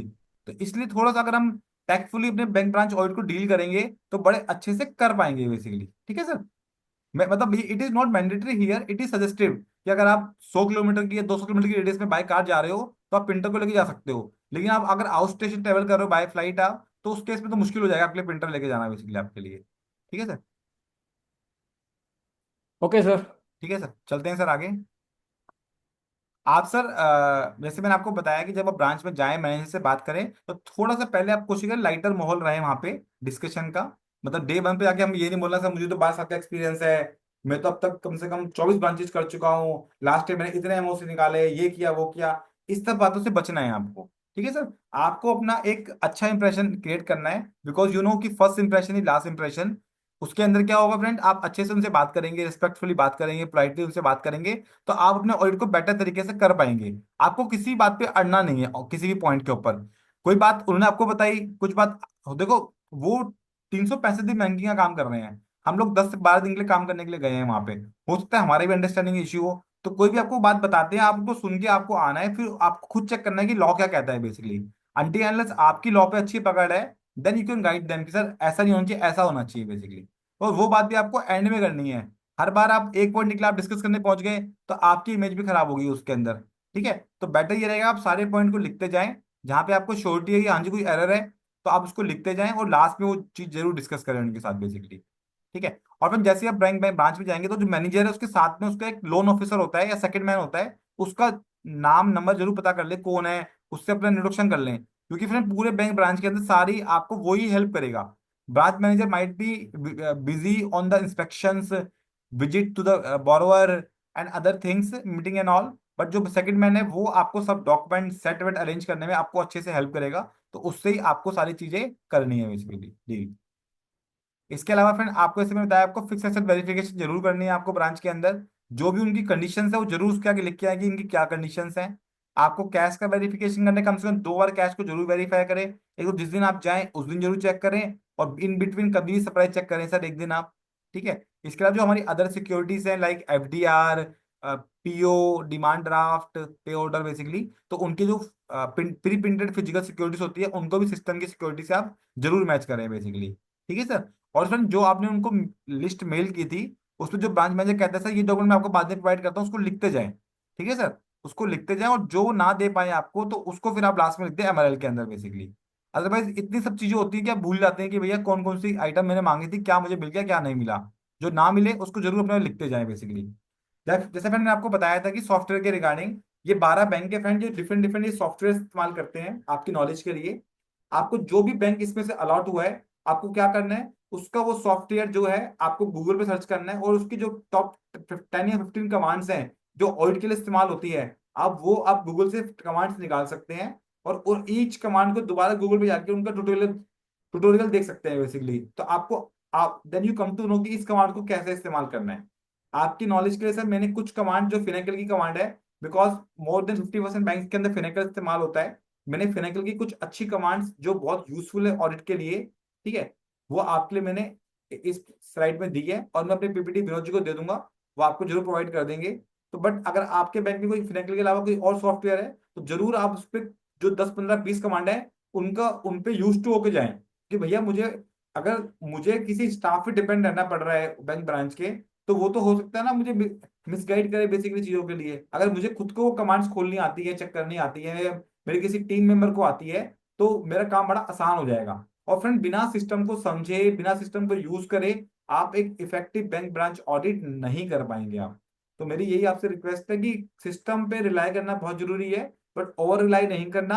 आपको सिस्टम को भी चेक करना है बेसिकली, थ्रू सिस्टम ही ओनली, क्योंकि वहां पे बहुत सारी एक्सेप्शन रिपोर्ट होती है, उनको भी डिटेल में चेक करना है उन एक्सेप्शन रिपोर्ट को, कि उन रिपोर्ट में किस तरह की एक्सेप्शंस रिपोर्ट हो रही है। समटाइम उसमें मेजर एक्सेप्शंस भी होती है, वो आपको आपके ऑडिट में रिपोर्ट करने में आपको हेल्प करेंगी बेसिकली। ठीक है सर। इसके बाद फ्रेंड थोड़ा सा हम आते हैं एडवांसेस की साइड, अगर बात करें अगर, एक फ्रेंड हमारा SMA होता है, special mention account, SMA 0, SMA 1, SMA 2। जब आप ब्रांच में जाएं, अपनी रिक्वायरमेंट की लिस्ट देंगे, उसमें से एक आप बोले सर मुझे SMA 2 की रिपोर्ट चाहिए सर आपकी, SMA 1 और SMA 2 की। और ये आपको लेनी है मेनली इन बिटवीन मंथ्स की, मतलब अक्टूबर, नवंबर, दिसंबर, जनवरी, फरवरी। अगर इन 5 महीने की मांगेंगे, तो 4 महीने की तो आपको मिल जाएगी बड़े आराम से। ठीक है। तो आपको इसमें ये देखना है कि ऐसा कौन सा अकाउंट है जो SMA 2 तक आया, मतलब 90 दिन तक वो अकाउंट ओवर ड्यू रहा, बट 91 डेज नहीं हो पाया, उससे NPA होने से बच गया। तो यू आपको जो रेड फ्लैग है वो एक्टिवेट हो जाने चाहिए दिमाग के अंदर, कि ऐसा क्या हुआ इस अकाउंट के अंदर, जो ये अकाउंट SMA 2 तक तो पहुंचा, लेकिन उसके बाद ये अकाउंट NPA में नहीं आया बेसिकली। तो उस अकाउंट का लेजर अकाउंट खोल के चेक करना है, भैया ये जो 90th डे पे इस अकाउंट में पैसा आया, या इन बिटवीन 61 से 91 से 90 डेज में पैसा इस अकाउंट में आया, वो पैसा कहाँ से आया। It should be fresh money of the borrower. ऐसा ना हो कि बैंक ने क्या किया, किसी उसके रिलेटिव को फर्दर फ्रेश लोन दिया और वहां से वो पैसा उसके अकाउंट पे आ गया। तो उस वाले अकाउंट को आपको बहुत केयरफुली देखना है, जो अकाउंट SMA 2 में तो आया बट अकाउंट एनपीए नहीं हुआ, वो आपको हेल्प करेगा आगे एनपीए आइडेंटिफाई करने में फ्रेंड्स। तो फ्रेंड ये एक एरिया है चेक करने का जहां से आपको एनपीए मिलने के बड़े अच्छे चांस है कि आपका एमओसी यहाँ से बन सकता है, बेसिकली एक एमओसी आपका। ठीक है सर। ऐसी फ्रेंड एक होता है एसेट क्लासिफिकेशन एंड प्रोविजनिंग, कि जो एसेट है उसको किस तरह से क्लासीफाई किया गया और कितनी उससे प्रोविजनिंग की गई है। जैसे आपके स्टैंडर्ड अकाउंट होते हैं, स्टैंडर्ड अकाउंट पे भी प्रोविजनिंग होती है नॉमिनल अमाउंट की, भूल चुक एरर और ओमिशन के नाम की बहुत कम कम अमाउंट की एक प्रोविजनिंग होती है। बट मेनली जो भी अकाउंट हमारा सब स्टैंडर्ड होता है बेसिकली उस पे मेन प्रोविजनिंग होती है, उसको ही हम बोलते हैं एनपीए, नॉन परफॉर्मिंग एसेट। अब फ्रेंड जैसे ही कोई अकाउंट एनपीए बनता है, जैसे हम बात करते हैं सीसी अकाउंट की, सीसी अकाउंट के अंदर 90 दिन तक इंटरेस्ट सर्व नहीं हुआ अगर, तो वो अकाउंट बन गया हमारा एनपीए। दैट मीन वो आ गया स्टैंडर्ड से सब स्टैंडर्ड में, तो अगले 1 साल तक 12 महीने तक वो रहेगा सब स्टैंडर्ड के अंदर। उसके बाद वो सब स्टैंडर्ड से उठ के जाएगा डाउटफुल में, तो वहां पे भी रहेगा वो 1 साल तक। उसके बाद 2 साल वो रहेगा डाउटफुल 2 में, उसके बाद वो 1 साल रहेगा डाउटफुल 3 में। ठीक है सर। अब इसमें क्या है फ्रेंड, जो इसमें प्रोविजनिंग है आपको चेक करनी है, जो अकाउंट ऑलरेडी एनपीए हो चुके हैं बैंक ब्रांच के अंदर पिछले सालों के अंदर, उनकी डेट ऑफ एनपीए से क्या प्रोविजनिंग ठीक हो रखी है ठीक नहीं हो रखी है। जैसा कि फ्रेंड आप देख पा रहे हैं सामने स्क्रीन के ऊपर, सब स्टैंडर्ड अकाउंट के अंदर अगर वो सिक्योर है तो उस पर 15% की होती है प्रोविजनिंग, अगर वो अनसिक्योर है तो उस पर होती है 25% की प्रोविजनिंग आपकी। ठीक है, 10% एक्स्ट्रा है in case of unsecured. But major different है डाउटफुल के अंदर। कोई भी अनसिक्योर लोन जैसे ही वो डाउटफुल के अंदर जाता है, जैसे ही वो डाउटफुल में जाता है, उससे बन जाती है 100% प्रोविजनिंग। जब फ्रेंड उस पर 100% बन जाएगी प्रोविजनिंग, तो क्या होगा, बैंक का जो प्रॉफिट एंड लॉस अकाउंट है वो क्या हो जाएगा, रिड्यूस हो जाएगा। ठीक है, रिड्यूस हो जाएगा। तो इसलिए बैंक फ्रेंड्स यहाँ पे क्या होता है, यहाँ पे थोड़ी सी इंटेंशनली मैनिपुलेशन होती है कि ऐसे अकाउंट जो लास्ट ईयर्स में सब स्टैंडर्ड हुए हैं वो इस बार भी सब स्टैंडर्ड के अंदर ही हैं, जबकि उनको जाना चाहिए था डाउटफुल के अंदर। तो यहाँ पे इंटेंशनली चीजें हो सकती हैं आपकी, कि क्या हुआ वो आपका इंटेंशनली उसने क्या किया, वो बैंक मैनेजर ने कोई भी मैनिपुलेशन करके उसको सब स्टैंडर्ड से सब स्टैंडर्ड में ही दिखा दिया हो, जिससे कि 100% प्रोविजन ना बन पाए, 25% ही उस पर प्रोविजनिंग हो सिर्फ उसके ऊपर। तो ये आपको चेक करना है, जो लास्ट ईयर की आपकी क्लोजिंग रिपोर्ट थी उसमें जो एनपीए का आपका एनेक्सर था आपका, ठीक है, या एनेक्सर था आपका, उसमें चेक करना है उसकी जो डेट ऑफ एनपीए है, अगर वो अकाउंट लास्ट ईयर भी सब स्टैंडर्ड में था और इस बार जो आप पे शीट मिली मार्च 26 की उसमें भी सब स्टैंडर्ड में है, तो आपको उसका क्लासिफिकेशन चेंज करना है। आपको उसको सब स्टैंडर्ड से डाउटफुल में लेके जाना है एमओसी के थ्रू, और साथ में उसकी प्रोविजनिंग को भी चेंज करना है। तो दो एमओसी बनेंगे फ्रेंड इस केस के अंदर, आपकी क्लासिफिकेशन चेंज करने का एमओसी अलग बनेगा और साथ में उसकी प्रोविजनिंग बढ़ाने का एमओसी अलग बनेगा फ्रेंड आपका। ठीक है, इस बात का ध्यान रखना है। ऐसी फ्रेंड अगर किसी अकाउंट के अंदर फ्रॉड मिलता है आपको अगर, तो वो डायरेक्टली जाता है लॉस एसेट के अंदर। तो डाउटफुल 3 के बाद जो नेक्स्ट कैटेगरी होती है वो लॉस एसेट की होती है, और उसमें भी 100% प्रोविजन बनता है। सपोज कोई सीसी अकाउंट है, ठीक है, उसमें कोई फ्रॉड हुआ है उस अकाउंट के अंदर, तो डे 1 पे चला जाएगा वो लॉस एसेट के अंदर। डे 1 पे उस पर बनेगा 100% प्रोविजन। ऐसा नहीं कि वो पहले सब स्टैंडर्ड डाउटफुल 1 2 3 लॉस तब जाएगा, नहीं ऐसा नहीं, डे 1 पे ही लॉस हो जाएगा वो, और 100% का बनेगा उसके ऊपर प्रोविजन आपका बेसिकली। ठीक है, तो इस बात का हमें विशेष ध्यान रखना है दोस्तों। आगे चलते हैं सर। जैसे मैंने आपको बताया फ्रेंड कि आपकी एक अच्छी कमांड होनी चाहिए आयरेक्ट नॉर्म्स के ऊपर, कि जो आरबीआई ने आयरेक्ट नॉर्म बता रखे कि इनकम को कब कब रिकॉग्नाइज करना है, कब रिकॉग्नाइज नहीं करना, कब एनपीए बनाना है किसी अकाउंट को, कब वो एनपीए से अपग्रेड होगा, सीसी अकाउंट में कब एनपीए बनेगा, डिमांड लोन में कब एनपीए बनेगा, तो इन सब पे आपकी अच्छी कमांड होनी चाहिए। और फ्रेंड इस पे कमांड करने के लिए दो चीजें बहुत बेस्ट होती है हमारी, एक तो आरबीआई का मास्टर सर्कुलर, एक आईसीआई का गाइडेंस नोट। ठीक है, आईसीआई का गाइडेंस नोट भी बड़ा इफेक्टिव है, और जो मास्टर सर्कुलर है वो तो एक बेस है ही सब चीजों को करने के लिए। तो आयरेक नॉर्म के अलावा मास्टर सर्कुलर पढ़ सकते हैं, जो गाइडेंस नोट है आईसीआई का वो पढ़ सकते हैं। बिकॉज फ्रेंड मैंने खुद ने बहुत डीपली स्टडी किया है आईसीआई का गाइडेंस नोट, और मुझे बहुत ही मतलब बहुत ही अच्छा डॉक्यूमेंट लगता है। उसको पढ़ के विद एग्जाम्पल्स उसमें दे रखे हैं। किसी पर्सन को अगर एग्रीकल्चर लोन में कहीं भी दिक्कत आती है, कुछ मत देखो आप, सिर्फ आईसीआई का गाइडेंस नोट देखो, वहां पे विद एग्जाम्पल आपको चीजें एक्सप्लेन कर रखी है, और फ्रेंड बहुत अच्छे तरीके से कर रखी है चीजें एक्सप्लेन। और being a member of ICI, it is mandatory for you, it is mandatory for you to follow such guidance note basically. ठीक है सर। तो आपको अगर बैंक मैनेजर कुछ कहता भी है सर ये तब एग्रीकल्चर लोन इस केस में एनपी होगा उस केस में होगा, तो आप उसको गाइडेंस नोट दिखा सकते हैं, सर सर हमारा तो गाइडेंस नोट है, हमें इसको फॉलो करना मैंडेटरी है। आपको कुछ है तो आप बताइए सर इसके ऊपर, मैं तो इसको फॉलो करूंगा बेसिकली। ठीक है सर। तो आपको उस गाइडेंस नोट को जरूर पढ़ें, आप उसको एक बार, जो जो रेलिवेंट चीजें हैं उसको जरूर पढ़ें। और फ्रेंड आपको लगता है कि थोड़ा अगर वो बल्कि है, क्योंकि अभी 600-700 पेज का है, तो आप उसको फ्रेंड क्या कर सकते हैं, किसी भी एआई टूल पे अपलोड करके, जैसे चैट जीपीटी पे अपलोड करके आप उसको समराइज कर सकते हैं 50 पेज में, 60 पेज में, तो आपको एक समरी मिल जाएगी। तो उस समरी को आप जरूर रेफर करें बैंक ब्रांच ऑडिट पे जाने से पहले। बिकॉज अगर आपको पता होगा कि गाइडेंस नोट में, मास्टर सर्कुलर में कौन सी बात कहाँ लिखी है, क्या लिखी है, एक बार पढ़ी होगी आपने, तो आप उसको रिकॉल कर सकते हैं और उसको चेक कर सकते हैं ड्यूरिंग बैंक ब्रांच। कहीं भी कोई बात फंसेगी तो आप उसको बड़े आराम से रेफर कर सकते हैं बेसिकली। बेटा आपने देखा होगा कि जब एडवांसो हम चेक करते हैं तो लफार में एक हमारा एनेक्सर होता है बेसिकली, जिसके अंदर जो भी लार्ज एडवांसेस हैं हमें उनको रिपोर्ट करना होता है। वो कौन सा एनेक्सर होता है हमारा, जहाँ पे 10 करोड़ और 10% of advances which average lower, उसको आपको स्पेसिफिकली विद कंप्लीट एनेक्सर, मतलब उसकी पूरी कुंडली लिखनी है आपको उसके अंदर, कि अकाउंट कब स्टार्ट हुआ, क्या कस्ट आईडी है, कितना सिक्योर है, कितना अनसिक्योर है, ये सारी चीजें आपको उसमें लिखनी होती है। ये आपको नहीं बनाना, आपको जब जैसी ब्रांच में जाएंगे आपको पता लगे टोटल इतने एडवांसेस हैं, उसका 10% निकाला आपने, तो देखा कौन कौन से एनेक्सर एनेक्सर में अप्लीकेबल होते हैं। और कोई भी एनेक्सर में अप्लीकेबल नहीं होता तो कुछ नहीं करना है आपको। लेकिन जो भी एनेक्सर में अप्लीकेबल होता है, तो आपको जो सेकंड मैन है ब्रांच मैनेजर का, उसको कहना है कि सर ये 3 अकाउंट है, इसके लफार के एनेक्सर प्लीज मुझे आप बना के दे देना। जब आप मुझे बना के दोगे तब मैं इसको चेक करूंगा, और देन मेरी रिपोर्ट फाइनल होगी बेसिकली। ठीक है सर। तो ये उनका काम है, वो आपको बना के देंगे देंगे इसको आप। साथ में फ्रेंड्स आपको क्या करना है फ्रेंड, एक फ्रेंड लफार में हमें रिपोर्ट करना होता है कि कितने परसेंट एडवांसेस हमने ऑडिट करे। क्या होता है फ्रेंड उसके अंदर, हम लोग कोशिश करते हैं कि ज्यादा से ज्यादा फिगर डालें, 80% 95%, 100% डाल दें उसके अंदर। नहीं, ऐसा नहीं करना। जिन अकाउंट्स को आपने चेक नहीं किया थॉरली, सिस्टम में भी चेक करना है आपको, उसकी फाइल भी चेक करनी है, अगर आपने उसको चेक नहीं करा तो उसको वहां मत लिखो। बिकॉज फ्रेंड ऐसा आरबीआई का कोई नॉर्म्स नहीं है कि कितने परसेंट एडवांसेस आपको ऑडिट करने हैं। आपको क्या करना है, अपने सेटिस्फेक्शन के हिसाब से आपको ट्रू एंड फेयर व्यू देना है आपको बेसिकली। तो जितनी फाइलों को आपने प्रॉपरली थॉरली चेक किया है उतना ही लिख के आए, ज्यादा लिख के ना आए। अगर फ्रेंड्स आपने कोई अकाउंट लिख दिया कि आपने चेक करा है और उस पर आपने कोई ऑब्जर्वेशन नहीं मेंशन करी, और कल को वो अकाउंट एनपी हो गया या उस अकाउंट में फ्रॉड हो गया, तो कहीं ना कहीं बीइंग ऑडिटर आपकी भी उसमें क्या आएगी, इक्वल रिस्पॉन्सिबिलिटी आएगी। उस रिस्पॉन्सिबिलिटी से बचने के लिए हम क्या करें, उसी अकाउंट को लिखें जिसको आपने प्रॉपरली सैंपलिंग के थ्रू सेलेक्ट करा है और आपने उसको चेक करा है। जिसको आपने चेक नहीं करा उसको वहां लिखने की कोई रिक्वायरमेंट नहीं है। ठीक है सर। और दूसरा फ्रेंड हमें कोशिश करनी है कि हम उन एडवांसेस से पहले फोकस करें जो आपके साल के अंदर अकाउंट ओपन हुए हैं। पहला फोकस वहां होगा, उसको कोशिश करके आपको 100% चेक करना है। उसके बाद जो आपके लार्ज अकाउंट्स हैं उनको फोकस करना है बेसिकली आपको।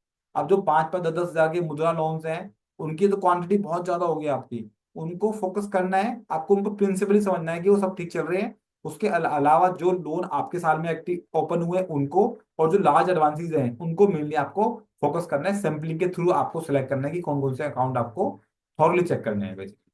ठीक है सर। इसके अलावा फ्रेंड्स आपको जितनी भी इमूवेबल प्रॉपर्टी होंगी उनका चेक करना है कि उन सबका सरसाई आईडी क्रिएट हो गया है नहीं हो गया। दैट मीन कि वो सरसाई की साइट पे रजिस्टर्ड है या रजिस्टर्ड नहीं है। अगर वो सरसाई की साइट पे रजिस्टर्ड नहीं होगी, इसका मतलब है कि वो प्रॉपर्टी की सेल परचेज फ्रीली हो सकती है। ठीक है सर। उसमें कल को बैंक को भी चूना लग सकता है उसके अंदर। कैसे, तो सपोज मैंने अपनी प्रॉपर्टी बैंक को दे दी, बैंक ने उस पर सरसाई आईडी क्रिएट नहीं करा, कल को प्रॉपर्टी किसी को बेच दूंगा, बैंक को पता भी नहीं लगेगा बेसिकली। ठीक है। ऑल तो मेरे ओरिजिनल डॉक्यूमेंट बैंक में रखे होंगे, बट स्टिल मैंने अगर रजिस्ट्रार के यहाँ से उसकी एक कॉपी और निकलवा ली ओरिजिनल डॉक्यूमेंट्स की, या उसकी कलर फोटो कॉपी कर ली मैंने, तो ऐसे कुछ ना कुछ फ्रॉड हो सकते हैं। तो उस केस में आपको चेक करना है कि सारी की सारी प्रॉपर्टी के ऊपर प्रॉपर क्या हो, प्रॉपर प्रॉपर तरीके से आपका सरसाई आईडी क्रिएट हो रखा हो आपका, सारे सारे लोन्स के ऊपर बेसिकली। ठीक है। फिर आप देखेंगे जो लोन अभी हाल फिलहाल में हुए होंगे, जनवरी फरवरी मार्च, उनका हो सकता है कि उसका सरसाई आईडी क्रिएट ना हुआ हो आपका। ठीक है। तो उनको आपको कोशिश करना है कि आपके ऑडिट खत्म करने से पहले उनका अगर आईडी क्रिएट हो जाता है, तो आप अपने लफार में अदर में लिख के आ सकते हैं कि सर इसका नहीं था बट ये डेट तक हो गया क्रेडिट। तो छोड़ सकते हैं उसको बेसिकली, आप छोड़ भी सकते हैं, या उसको लिख के आ सकते हैं कि इस डेट तक नहीं था, इस डेट के बाद हो गया, जैसे आपको ठीक लगे आप कर सकते हैं उसको फ्रेंड। साथ में फ्रेंड जब आप while checking balance sheet, tax audit report, 3CD किसी बोरोवर की चेक कर रहे हैं, तो आपको एक थर्ड पार्टी डॉक्यूमेंट पे वेरीफाई करने की रिक्वायरमेंट है। ऐसा ना हो कि 3CD रिपोर्ट जो किसी सीए के लेटर हेड पे आ रखी है, अब वो असली है नस्ली, नो वन नोज। मैंने आजकल के आर्टिफिशियल इंटेलिजेंस का जमाना है, कोई भी डॉक्यूमेंट, कोई भी वीडियो बड़े आराम से एडिट हो सकती है आपकी। तो आपको देखना है, कोशिश करनी है कि अगर उसका 3CD आप चेक कर रहे हैं तो वो 3CD आपका इनकम टैक्स के पोर्टल से डाउनलोड हुआ हो, को रेफर करें। किसी प्राइवेट लिमिटेड कंपनी का या पब्लिक कंपनी का आप कर रहे हैं तो आप जो MC21 के साइट से भी उसकी बैलेंस शीट को डाउनलोड कर सकते हैं वेरीफाई करने के लिए। पास्ट में ऐसे इंसिडेंट हुए हैं जिसमें एक्चुअल में यहाँ पे फ्रॉड पकड़े गए हैं कि 3CD जो CA को दिया, जो ब्रांच में दिया गया वो अलग था, जो इनकम टैक्स को फाइल किया गया वो 3CD अलग था, जो बैलेंस शीट MC21 ROC में फाइल हुई वो अलग थी, जो बैंक को लोन के लिए दी गई वो बैलेंस शीट अलग थी। ठीक है, जहां पे भी आपको कोई भी सस्पिशियस होता है तो उस केस में आप थोड़ा सा उसको एक्सटेंड तरीके से जाके आप उसको चेक कर सकते हैं फ्रेंड्स, यहाँ पे आप। ठीक है सर, आगे चलते हैं। वर्किंग कैपिटल, आप देखेंगे फ्रेंड वर्किंग कैपिटल में सबसे ज्यादा आपको NPA मिलने के चांसेस हैं। जहां पे क्या होता है कि कोई भी वर्किंग कैपिटल जो होती है CC अकाउंट जिसको हम बोलते हैं, वो 12 महीने में रिन्यू होना मैंडेटरी होता है। अगर 12 महीने में रिन्यू नहीं हुआ तो वो अकाउंट हो जाएगा आपका NPA, नॉन परफॉर्मिंग एसेट बन जाएगा आपका। बट उसका एक एक्सेप्शन भी है कि जो 12 महीने खत्म होने के बाद 2 बार उसको आप शॉर्ट रिव्यू कर सकते हो। कहाँ कहाँ से? उसको आप शॉर्ट रिव्यू कर सकते हो 3-3 महीने का। ठीक है सर, 3-3 महीने के लिए आपने शॉर्ट रिव्यू कर दिया, उसके बाद भी वो क्या हुआ, वो अकाउंट आपका रिन्यू नहीं हुआ अगर, तो वो अकाउंट बन जाएगा आपका NPA। ठीक है, और फ्रेंड्स अगर वो शॉर्ट रिव्यू के बाद क्या होगा, वो जो NPA बनेगा वो डेट और रिन्यूअल से बनेगा, जब उसकी रिन्यूअल की डेट ड्यू थी बेसिकली आपकी। तो ये CC अकाउंट बड़ा इंपॉर्टेंट है। जिस मतलब अगर एक अकाउंट 18 महीने के बाद, एक अकाउंट 18 महीने में रिन्यू नहीं हुआ अगर, तो इसका मतलब है कि वो अकाउंट बन जाएगा आपका नॉन परफॉर्मिंग एसेट, वो बन जाएगा NPA। ठीक है सर, CC अकाउंट में जरूर देखें, आपको काफी केस मिलेंगे NPA के आपको। ऐसी फ्रेंड स्टॉक स्टेटमेंट, कोई भी CC अकाउंट में अगर स्टॉक स्टेटमेंट 3 महीने से पुरानी है और उसके बेस पे ड्राइंग पावर DP अलाउ कर रखी है अगर, दैट मीन वो अकाउंट है NPA। RBI कहता है कि 3 महीने से पुराने स्टॉक के ऊपर आप DP अलाउ नहीं कर सकते। मतलब जनवरी की लास्ट स्टॉक स्टेटमेंट आई हुई है, उसके बेस पे DP दे रखी है, कोई दिक्कत वाली बात नहीं है। लेकिन अक्टूबर नवंबर दिसंबर की स्टॉक स्टेटमेंट आई हुई है, उसके बेस पे आपने DP दे रखी है, तो वो आपकी क्या हो गए, वो 3 महीने आपके एक्सपायर हो गए 31 मार्च 2026 को, तो अकाउंट क्या हो गया आपका NPA। तो अगर दिसंबर या दिसंबर की से पहले की कोई भी स्टॉक स्टेटमेंट के बेस पे अगर आपको क्या दे रखी है, ड्राइंग पावर अलाउ कर रखी है CC अकाउंट के अंदर, तो वो अकाउंट हो जाएगा आपका NPA। ठीक है सर। एक्चुअली सर, हम्म। ये ठीक है, जैसे आप कह रहे हो ना, स्टॉक स्टेटमेंट अगर 3 महीने से पुरानी है तो वो एनपीए में चला जाएगा। पर हम्म। अगर स्टॉक प्रॉपर चल रहा है उसका तो भी वो एनपीए में चला जाएगा, अगर स्टॉक स्टेटमेंट में नहीं है। दूसरा वो जो देखो बोलता है जब, कि हाँ जब आपका स्टॉक लोन स्टेटमेंट सैंक्शन में हुआ ना मंगा सर, लेता हूँ। सैंक्शन की कंडीशन थी कि आपको हर मंथली आपको स्टॉक स्टेटमेंट देनी है, और बैंक को हम्म। स्टॉक स्टेटमेंट के बेस पे ही उसकी DP कैलकुलेट करनी है। अगर आपने जो स्टॉक स्टेटमेंट दी उसके बेस पे DP नहीं बन रही है आपकी, और आपको बैंक ने ड्राइंग पावर अलाउ कर रखी है, तो वो अकाउंट आपका ओवरड्रॉल माना जाएगा आपका, और अकाउंट NPA बन जाएगा। और सर अगर है ना, मान लो जैसे 15 दिसंबर को मेरे पास स्टॉक स्टेटमेंट आई, हम्म। हर वीक आनी थी, हर महीने आनी थी, और 31 मार्च तक की हर महीने की लगी हुई है, बट सिस्टम में नहीं एंटर की उसने, तो भी वो हम्म। एनपीए में रिपोर्ट करना पड़ेगा। देखो सर उस केस में क्या होता है, देखो अगर एक क्या होता है, स्टॉक एक्सपेरिमेंट लेट देने की पेनल्टी भी होती है बेसिकली। ठीक है, अगर उसने एग्जैक्टली। सिस्टम ने पंच नहीं की वो चीज बेसिकली, वैसे ऐसे हम्म। चांस कम मिलेंगे आपको कि स्टॉक, देखो वो तो क्या होगा, जब आप ऑडिट पे आ गए उसके बाद उसने लाके फाइल में रखी है, इसका मतलब उससे पहले नहीं थी। हाँ। अगर वो एग्जैक्टली। सिस्टम में पंच नहीं हो रखी बेसिकली, तो आपको तो हम्म। NPA करना है, चाहे फाइल में लगी हुई है। सिस्टम में पंच नहीं हुई इसका मतलब आपने ड्राइंग पावर क्या कर दी, आपने उसकी ड्राइंग पावर अलाउ कर the base on December stock के बेसिस पे, जो कि नहीं होनी चाहिए थी आपकी बेसिकली।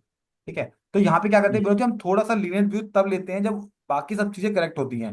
जो अकाउंट का कंडक्ट है वो करेक्ट है, जो अकाउंट में CC अकाउंट में क्रेडिट सबमिशन बिल्कुल टाइमली आ रही है, और सारा जो उसकी टर्नओवर है वो अकाउंट में प्रॉपर मूव कर रही है, सब कुछ कर रही है। अगर बाकी सब कुछ ठीक होता है तो एक लूपहोल के बेस पे हम उसको लफार में लिख के छोड़ भी सकते हैं। बट लेकिन एज पर अगर हम RBI की बात करें, वो तो ये कहता है कि 3 महीने पुरानी स्टॉक स्टेटमेंट के बेस पे अगर आपने ड्राइंग पावर अलाउ कर दी तो अकाउंट NPA है। फाइल में लगी है नहीं लगी, ये सब थ्योरेटिकल बातें हैं। ठीक है, ये सब मैनिपुलेटिव बातें हैं आपकी। ओके, और प्रैक्टिकली क्या होता है फ्रेंड, ब्रांच कोई भी स्टोन अनटर्न नहीं करती, मतलब कि कोई भी स्टेप नहीं छोड़ती उससे बैंक स्टेटमेंट मंगा, उससे स्टॉक स्टेटमेंट मंगाने का। क्यों? क्योंकि उसके ऊपर पेनल चार्जेस भी लगे होते हैं। तो ऐसा कभी नहीं होगा, क्योंकि क्या होता है देखो, जब भी मंथ में क्या होता है, इंटरेस्ट की एंट्री डेबिट होती है।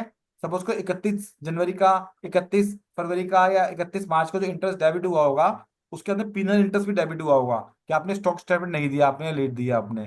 तो कोई भी बोरोवर क्या करेगा, भाई साहब उसने अगर दे रखी होगी स्टॉक स्टेटमेंट, तो ब्रांच मैनेजर के पास आ जाएगा, भाई साहब मेरे को क्यों लगा रखा है पिनल, मैंने तो देर देर के स्टॉक स्टेटमेंट। ठीक है।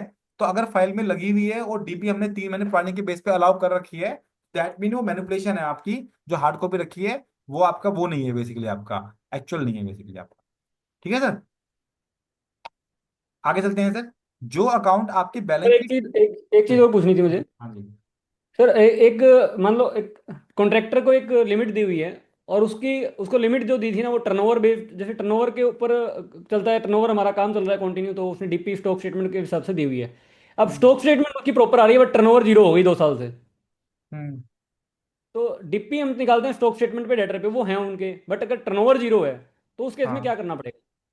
टर्नओवर जीरो हो गई उसकी, फिर किस बात की डीपी? जब उसकी कोई डेटर ही नहीं है बेसिकली अगर, तो तो डीपी उसको तो लिमिट की रिक्वायरमेंट नहीं होता, एनपी होगा अकाउंट बेसिकली। तो टर्नओवर जीरो हो गई है उसकी अगर तो, हाँ तो वो इसमें अकाउंट भी एनपी है का बेस आपका। क्या रहेगा कि मतलब टर्नओवर नहीं है, दैट्स वाई? हाँ हाँ हाँ, यस यस। देखो क्योंकि अगर हमने पेमेंट, सीसी अकाउंट दिया है वो हमने कैश फ्लो मैनेजमेंट के लिए दिया है। जब उसकी सेल ही नहीं आ रही तो उसके डेटर नहीं है, इसका मतलब अगर डेटर ही नहीं है अगर तो क्या मैनेजमेंट करनी है उसको बेसिकली। तो लास्ट 2 साल की सेल उसकी जीरो है अगर, तो अकाउंट एनपी है आपका बेसिकली। बहुत बार ऐसा एग्जैक्टली। होता है, कोविड के टाइम पे भी ऐसा हुआ बेसिकली, वो सब अकाउंट एनपी हुए थे अल्टीमेटली। अरे एक्चुअली विनोद जी क्या होता है कि आपके बिजनेस का एक बार कैश फ्लो डैमेज हो जाए ना, उसको रिकवर करना नेक्स्ट टू इम्पॉसिबल होता है बेसिकली। ठीक है। तो इसलिए आपको बिल्कुल उसको सर। भी करना है। फ्रेंड तो ऐसी। इसका बेस बेस इसका ये रहेगा कि मेरे को वर्किंग कैपिटल की रिक्वायरमेंट नहीं है और फिर भी हाँ। चल रही है तो एनपीए में जाएगा, तो यस। क्योंकि इसमें 90 डेज वाला लिमिट हिट नहीं कर रही और स्टॉक स्टेटमेंट वाली भी हिट नहीं कर रही। हम्म। तो कंडक्ट जो तो इस पे क्या अकाउंट का करेगा कि कंडक्ट है, टर्नओवर बेस होगी। हाँ उसके बेस पर हम इसको कर देंगे बेसिकली। एक्चुअली ओके सबसे सर, ज्यादा थैंक आप सीसी अकाउंट की फाइल देख के ही उस पे एनपीए निकाल सकते हो। जो बाकी लोन होते हैं, education loan, vehicle loan, education loan, housing loan, उनमें तो कम मिलते हैं आपको एनपीए। वो तो क्या होता है, मेनली एक बार लोन होके लोन चलता रहेगा बेसिकली आपका। लेकिन सीसी अकाउंट यू। ऐसा होता है जो 12 महीने के लिए होता है, और उसमें ही बहुत ज्यादा आपको एनपीए मिलने के चांसेस होते हैं बेसिकली आपके। बिल्कुल सर। ठीक है सर। ऐसे फ्रेंड जो अकाउंट बैलेंस शीट डेट के नियर रेगुलराइज होते हैं, मतलब कोई अकाउंट एनपीए था पहले, लेकिन 31 मार्च को या 30 मार्च 2026 को आके अकाउंट क्या हो गया, एनपीए से बाहर हो गया बेसिकली। तो आपको देखना है कि जो उसमें पैसा आया है, जो फ्रेश पैसा आया है, उसका सोर्स सही है नहीं है। अगर वो सोर्स सही होगा उसका, ठीक है, अगर वो सोर्स सही है उसका अगर, तो ठीक है। ऐसा ना हो कि बैंक ने एक फ्रेश लोन देके उसके किसी फैमिली मेंबर को वहां से वो पैसा आ गया हो, या फिर बैंक ने कोई इंटरनल लेजर अकाउंट से, सस्पेंस अकाउंट से, मिसलेनियस अकाउंट से एंट्री पास करके उस अकाउंट को एनपीए होने से बचाया हो या एनपीए होने से बाहर लेके आया हो उसको आप। ठीक है। एग्जाम्पल के विनोद जी, एक 10 लाख रुपए की सपोज करो सीसी लिमिट है, उसमें 8 लाख रुपए यूटिलाइज हुई है। अब 3 महीने से उस पर इंटरेस्ट डेबिट और 3 इंटरेस्ट 1 रुपया अकाउंट में आया नहीं बेसिकली, अकाउंट तो एनपी हो जाएगा। अब क्या कर सकते हैं? अब क्या किया, 31 मार्च को एक 2 लाख रुपए एक सिस्टम अकाउंट से आए, और आए भी और गए भी बेसिकली। सिस्टम तो क्या पकड़ेगा, भाई साहब जितना 90 दिन का इंटरेस्ट था वो रिसीवर रिकवर हो गया, वो तो क्या करेगा, उसको कर देगा अपग्रेड। और पैसे आए और चले गए, क्यों चले गए? बिकॉज उसके अकाउंट में लिमिट उसकी पेंडिंग थी अभी, 10 लाख की लिमिट में 7-8 लाख रुपए की लिमिट इस्तेमाल हो रखी थी। तो पैसे निकल भी सकते हैं बड़े आराम से, डेबिट की एंट्री भी आ सकती है। तो इस तरह से जो अकाउंट बैलेंस शीट डेट के आसपास रेगुलाइज होते हैं, वो आपको पता लग जाते हैं कहाँ से, जो एसएमए 0 1 2 है, वहां से आपको उनका मोटा मोटा आइडिया लग जाता है, और उन अकाउंट्स को आप फिर चेक कर सकते हैं बेसिकली। ऐसे फ्रेंड जो बिल्कुल। आपके सारे अकाउंट्स हैं ऑल एडवांसी, जिनके अंदर सिक्योरिटी डॉक्यूमेंट है, उनको आपको वेरीफाई करना है कि वो सिक्योरिटी उनकी प्रॉपर है नहीं है। समटाइम क्या होता है फ्रेंड्स, हमारे पास सिक्योरिटी क्या होती है, हमने अकाउंट तो है हमारे पास लेकिन सिक्योरिटी प्रॉपर नहीं है, उसका चार्ज रजिस्टर नहीं हुआ, उसका उसका सरसाई आईडी क्रिएट नहीं हुआ, उसका सीएचजी 1 का फॉर्म फाइल नहीं हुआ उसका, या फिर उस प्रॉपर्टी से आप किसी प्रॉपर्टी पे जाएंगे या प्लांट मशीन पे जाएंगे तो उस पर लिखा होता है कि this machinery is hypothetical to bank, तो उस तरह की कंडीशन भी सारी वहां पे होनी जरूरी है बेसिकली। तो इसलिए सिक्योरिटी को अच्छे चेक करें कि सिक्योरिटी प्रॉपरली है नहीं है उसके अंदर बेसिकली आपकी। ठीक है सर। इसके बाद फ्रेंड्स जो एंड यूज है, आपको एंड यूज को भी चेक करना है कि उस जो भी आपने फाइनेंसिंग एडवांस दे रखे हैं उसका एंड यूज प्रॉपरली है नहीं है। ऐसा ना दे दो रखी सीसी लिमिट, लेकिन उसने क्या किया, फिक्स एसेट बनाने के लिए उस पैसे को इस्तेमाल कर लिया, तो उस केस में भी आपको एनपीए बनाना है बेसिकली। सपोज को 10 लाख रुपए का लोन था, उसमें 8 लाख रुपए की मशीनरी खरीद ली, पैसा दिया सीसी लिमिट का कैश फ्लो मैनेजमेंट के लिए, मशीनरी कैसे खरीद सकता है? ठीक है सर। आपने किसी को हाउसिंग लोन दिया आपने, तो उस बैंक ने उसको डिसबर्स उसके सेविंग अकाउंट में कर दिया। ठीक है सर। और सेविंग अकाउंट से उसने कैश निकाल लिया। है हाउसिंग लोन बेसिकली वो। तो ऐसा अलाउड नहीं है आपका बेसिकली हाउसिंग लोन के केस में, जिससे आप प्रॉपर्टी परचेज कर रहे हैं, डीडी उसके नाम पे बन के जाएगा, सीधा उसके नाम पे आरटीएस होगी बेसिकली। ठीक है फ्रेंड, देखो हो सकता है आपको लग रहा होगा सर बहुत सारी बातें हैं, इतनी बातें याद कैसे रहेंगी। फ्रेंड हो सकता है सारी बातें आपके केस में अप्लीकेबल ना हो, इनमें से 2 या 3 पॉइंट आपके केस में अप्लीकेबल हो, और वहीं आपको एक अच्छा एमओसी मिल जाएगा अपने रिपोर्ट करने के लिए। हमारी कोशिश रहनी चाहिए कि हमें पूरी थॉरो नॉलेज हो बैंक ऑडिट की, और जो जो केस हमारे केस में अप्लीकेबल हो रहे हैं उसको हमने एक बार पहले सुना होगा या पढ़ा होगा, तो उसको हम ज्यादा अच्छी तरीके से इम्प्लीमेंट कर पाएंगे बेसिकली।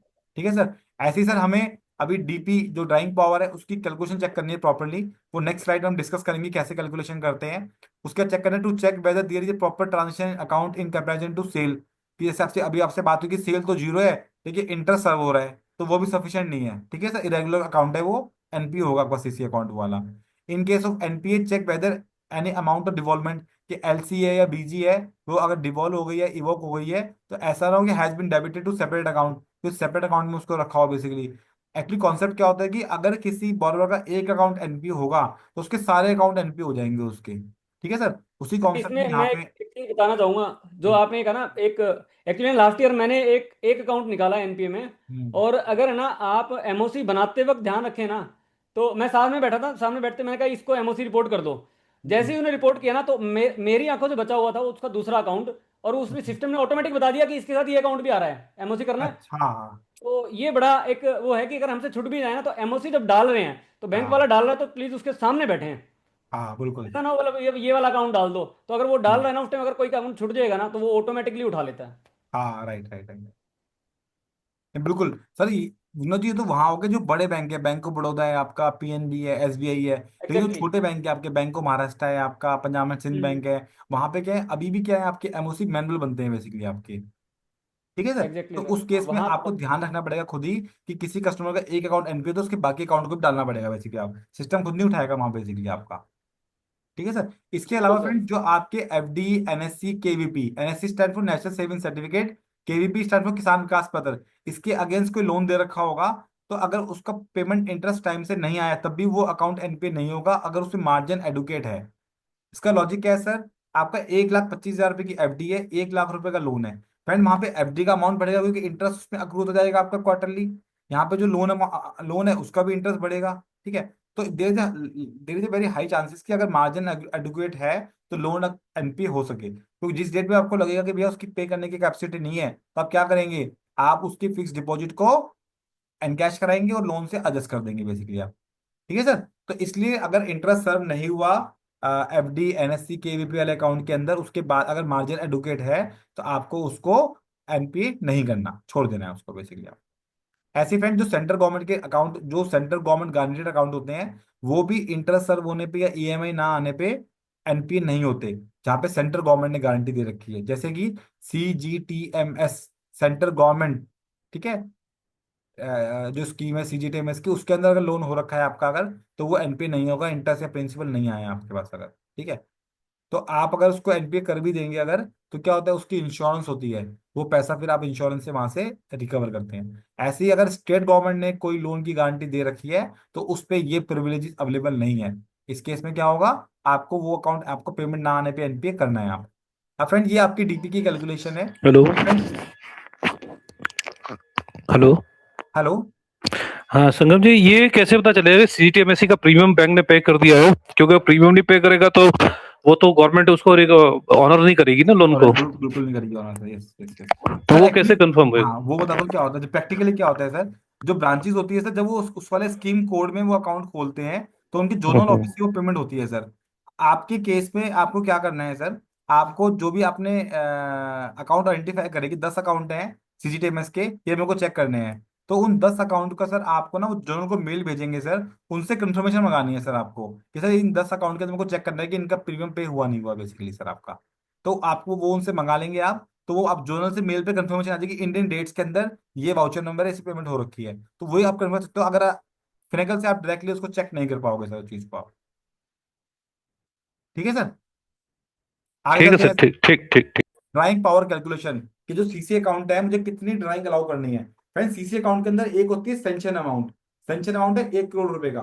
ऐसा नहीं कि 1 करोड़ पूरा मैं उसको अलाउ कर दूंगा विड्रॉ करना, क्या करूंगा, जितनी उसकी ड्राइंग पावर होगी, मतलब जो इस कैलकुलेशन के बेस पे निकलेगी, जो मैं सैंक्शन लेटर में लिखी है, सपोज 1 करोड़ की लिमिट है उसकी, 10 लाख रुपए बन रही है ड्राइंग पावर, तो 10 लाख ही मैं उसको अलाउ करूंगा, उससे ऊपर मैं उसको अलाउ नहीं करूंगा अकाउंट को यूटिलाइज करना बेसिकली। ठीक है सर। अभी क्या होता है प्रैक्टिकली, हम करते हैं stock plus debtors minus creditors minus 25% margin बन के ड्राइंग पावर।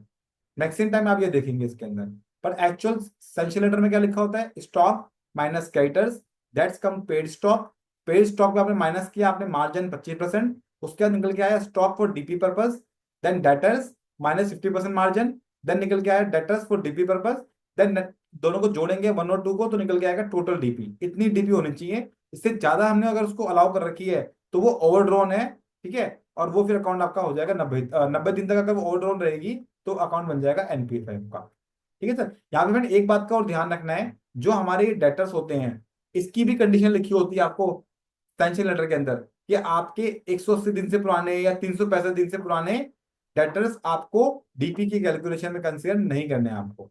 ठीक है सर। तो उस केस में क्या करना है सर, ऑल दो फ्रेंड जो आप अकाउंट चेक कर रहे होंगे देयर इज हाई चांसेस कि उसमें आपको डेटर का ब्रेकअप नहीं होगा, तो उस बात को आप कहाँ लिख के आ जाएं, उसको आप अपने लफार में जरूर लिख के आए अदर्स के अंदर, कि भैया यहाँ पे जो ये 5 सीसी अकाउंट है इसमें जो डेटर्स है उनका ब्रेकअप नहीं दे रखा बेसिकली, इससे मैं आइडेंटिफाई नहीं कर पा रहा कि कौन सा 365 दिन से पुराना डेटर है for the purpose of calculation of DP. वो बात आप वहां जरूर लिख के आए फ्रेंड। बहुत बार हम लोग सोचते हैं कि वह ब्रांच मैनेजर कहते हैं सर आप एमओसी मत डालो, आपको जो लिखना है लफार में लिख दो फ्रेंड्स। तो हमको लिखता है कि यार लफार में लिखने का कोई फायदा नहीं है। 50% हम करेक्ट हैं सर, लफार में लिखने का उस ब्रांच मैनेजर के ऊपर बहुत ज्यादा इंपैक्ट नहीं है, क्योंकि क्या होगा, वो लफार बाद में घूम के उसके पास ही आएगी और उसको ही उसके सारे पॉइंट को क्लोज करना है as a action taken report. ठीक है सर। बट जो एमओसी होगा वो जाएगा सीएसए के पास, और सीएसए उसको क्या कराएगा, अल्टीमेटली पंच करेगा बेसिकली। तो एमओसी ज्यादा क्रिटिकल डॉक्यूमेंट है उस ब्रांच मैनेजर के लिए इंस्टेड ऑफ लफार। बट हमें उसको छोड़ के नहीं आना, हमें उसको जरूर कंसिडर करना है, चाहे वो एमओसी की फॉर्म में जाए चाहे वो हमारा लफार की फॉर्म में जाए बेसिकली। विनोद जी कितना टाइम है हमारे पास अभी? सर टाइम की तो कोई शॉर्टेज नहीं है हमारे पास, क्योंकि देखो टॉपिक कवर होना जरूरी है, वरना ठीक फिर है सर यूट्यूब टाइम की वीडियो। भी शॉर्टेज नहीं है और ये सुनने वाले भी बहुत है। ठीक है सर, ठीक है हाँ। Sir, thank you thank you thank you. क्योंकि देखो ऑडिट करनी जरूरी है सर, वहां पे टाइम कम लगे इसलिए यहाँ लगा लेंगे तो अच्छा है। ज्यादा लगा देते हैं सर, बिल्कुल सर और बिल्कुल ये संगम जी तो बोलते कहीं बोलते ही नहीं, साल में कभी सुनने को मिलता है। सर जब बुलाते हैं सर हम जरूर आते हैं सर आपके पास। ठीक ठीक। ठीक है सर। अब हम चल रहे हैं सर, जो हम अब अभी अभी हम एडवांसेस का पॉइंट चेक कर रहे थे। और सर ये जितने पॉइंट मैं आपसे डिस्कस कर रहा हूँ ना, ये सारे बिल्कुल प्रैक्टिकल पॉइंट हैं, इनमें आपको एमओसी मिलने की बहुत चांसेस हैं। अब सर जैसे हम बात कर रहे हैं sir, in case any account has been covered NPA, ठीक है, तो हम क्या करेंगे सर, कोई अकाउंट अगर आपके साल में एनपीए हुआ है तो उसका कस्ट आईडी चेक करेंगे, और जो एसएलए रिपोर्ट थी वहां पे उस कस्ट आईडी को डाल के फिल्टर लगाएंगे कि इस कस्ट आईडी का और कौन कौन सा अकाउंट है जो बैंक के अंदर है। जनरली क्या होता है सर, एक आदमी के मल्टीपल अकाउंट ही होते हैं। अगर मेरा सीसी अकाउंट चल रहा होगा तो बैंक मुझे अपने रिलेशनशिप क्रिएट करने के लिए मेरा हाउसिंग लोन भी करेगा, मेरा व्हीकल लोन भी करेगा, एजुकेशन लोन भी कर सकता है, या कुछ और भी फैसिलिटी मेरे को दे सकता है। तो देयर इज हाई चांसेस कि उसके मल्टीपल अकाउंट वहां पे होंगे। तो एक बार जरूर चेक करें। सिर्फ आप ब्रांच मैनेजर की बातों में ना आए कि सर वो बोलता है सर यहाँ पे तो सब कुछ सिस्टम ड्रिवन है, अगर एक अकाउंट एनपीए हो गया तो ब्रांच के सारे, मतलब उस अकाउंट के सारे अकाउंट एनपीए हो जाएंगे उस कस्टमर के। नहीं, आपको चेक करना है फिर भी। प्रैक्टिकली पास्ट में ऐसा हुआ है कि एक्चुअल में अकाउंट मिले हैं। ठीक है सर। इसके अलावा sir, check NPA account master the correct value of security and correct data और एनपीए पर्पस ऑफ प्रोविजनिंग। जैसे मैं आपको मैंने बताया था कि आपको लास्ट ईयर का एनपीए स्टेटमेंट और इस बार की एनपीए स्टेटमेंट देखनी है, और देखना है कि कौन कौन से ऐसे अकाउंट हैं जो लास्ट ईयर भी सब स्टैंडर्ड थे और इस बार भी सब स्टैंडर्ड है। तो आपको पॉइंट मिल गया एमओसी की, 2 एमओसी पास करने हैं, चेंज ऑफ क्लासिफिकेशन का और इंक्रीज इन प्रोविजन का, 2 एमओसी पास करने हैं। ये मिलेगा सर, आपको बताऊं मैं आपको, अनसिक्योर के केस में मिलने की बहुत ज्यादा चांसेस हैं आपके। ठीक है। Then check whether any NP account has been upgraded during the year. जैसा फिर मैंने आपको बताया कि कोई भी अकाउंट अगर अपग्रेड हुआ है ड्यूरिंग द ईयर, एनपीए से नॉन एनपीए बनाया अगर वो, तो आपको चेक करना है जो पैसा उस अकाउंट में आया है वो फ्रेश फंड होना चाहिए, बैंक का घुमाया हुआ फंड नहीं होना चाहिए, या किसी जनरल एंट्री के थ्रू उस एनपीए को बचाने की कोशिश ना की गई हो, या उस एनपीए को एनपीए से बाहर बनाया गया हो जस्ट बिकॉज ऑफ एक एंट्री पास करके। उसके आपको ध्यान से चेक करना है उस अकाउंट को। Check that NPA account there should no debit entry, मतलब किसी भी एनपीए अकाउंट के अंदर कोई भी डेबिट की एंट्री नहीं होनी चाहिए, ना उसमें इंटरेस्ट डेबिट होगा ना उसमें अदर चार्जेस डेबिट होंगे। सपोज करो एक एनपीए अकाउंट है, उस पर कोई लीगल चार्ज एक्सपेंस पे भी करना पड़ता है, तो बैंक का जो पीएनएल अकाउंट है वो डेबिट होगा उसके लिए, बाद में जब भी रिकवरी आएगी तब उससे कलेक्ट किया जाएगा। इनके बैकएंड पे क्लॉक अकाउंट होता है, वहां पे उसको वो लिख के रखते हैं। जब पैसा आता है तो सारा का सारा एक बार में एडजस्ट हो जाता है। जब भी बैंक में उस एनपीए अकाउंट में कोई भी रिकवरी आती है, सबसे पहले charges, then interest, then principal उसमें रिकवर होता है। आरबीआई ने अपने मास्टर सर्कुलर में भी यही बात लिखी है, आपको यही आपको फॉलो करना है बेसिकली आपको। ठीक है सर। ऐसे ही check the classification of NPA account, that is account was declare NPA last year but be transfer to, ये आपसे डिस्कस कर लिया था मैंने ये वाली बात आपसे। Then in case of NPA account, proper valuation report, yes very important point sir, आपको डेफिनेटली मिलेगा इसके अंदर एमओसी, डेफिनेटली 100%। दैट मीन ऐसे अकाउंट जो ऑलरेडी एनपीए बन चुके हैं, ठीक है सर, उसमें आपको चेक करना है कि जो उस पर इमोरल प्रॉपर्टी है उसकी वैल्यूएशन 3 साल से पुरानी नहीं होनी चाहिए। अगर 3 साल से पुरानी वैल्यूएशन है उस अकाउंट के अंदर, दैट मीन वो आपका सिक्योर से अनसिक्योर कैटेगरी में क्लासिफाई होगा, आपको मिल गया एमओसी।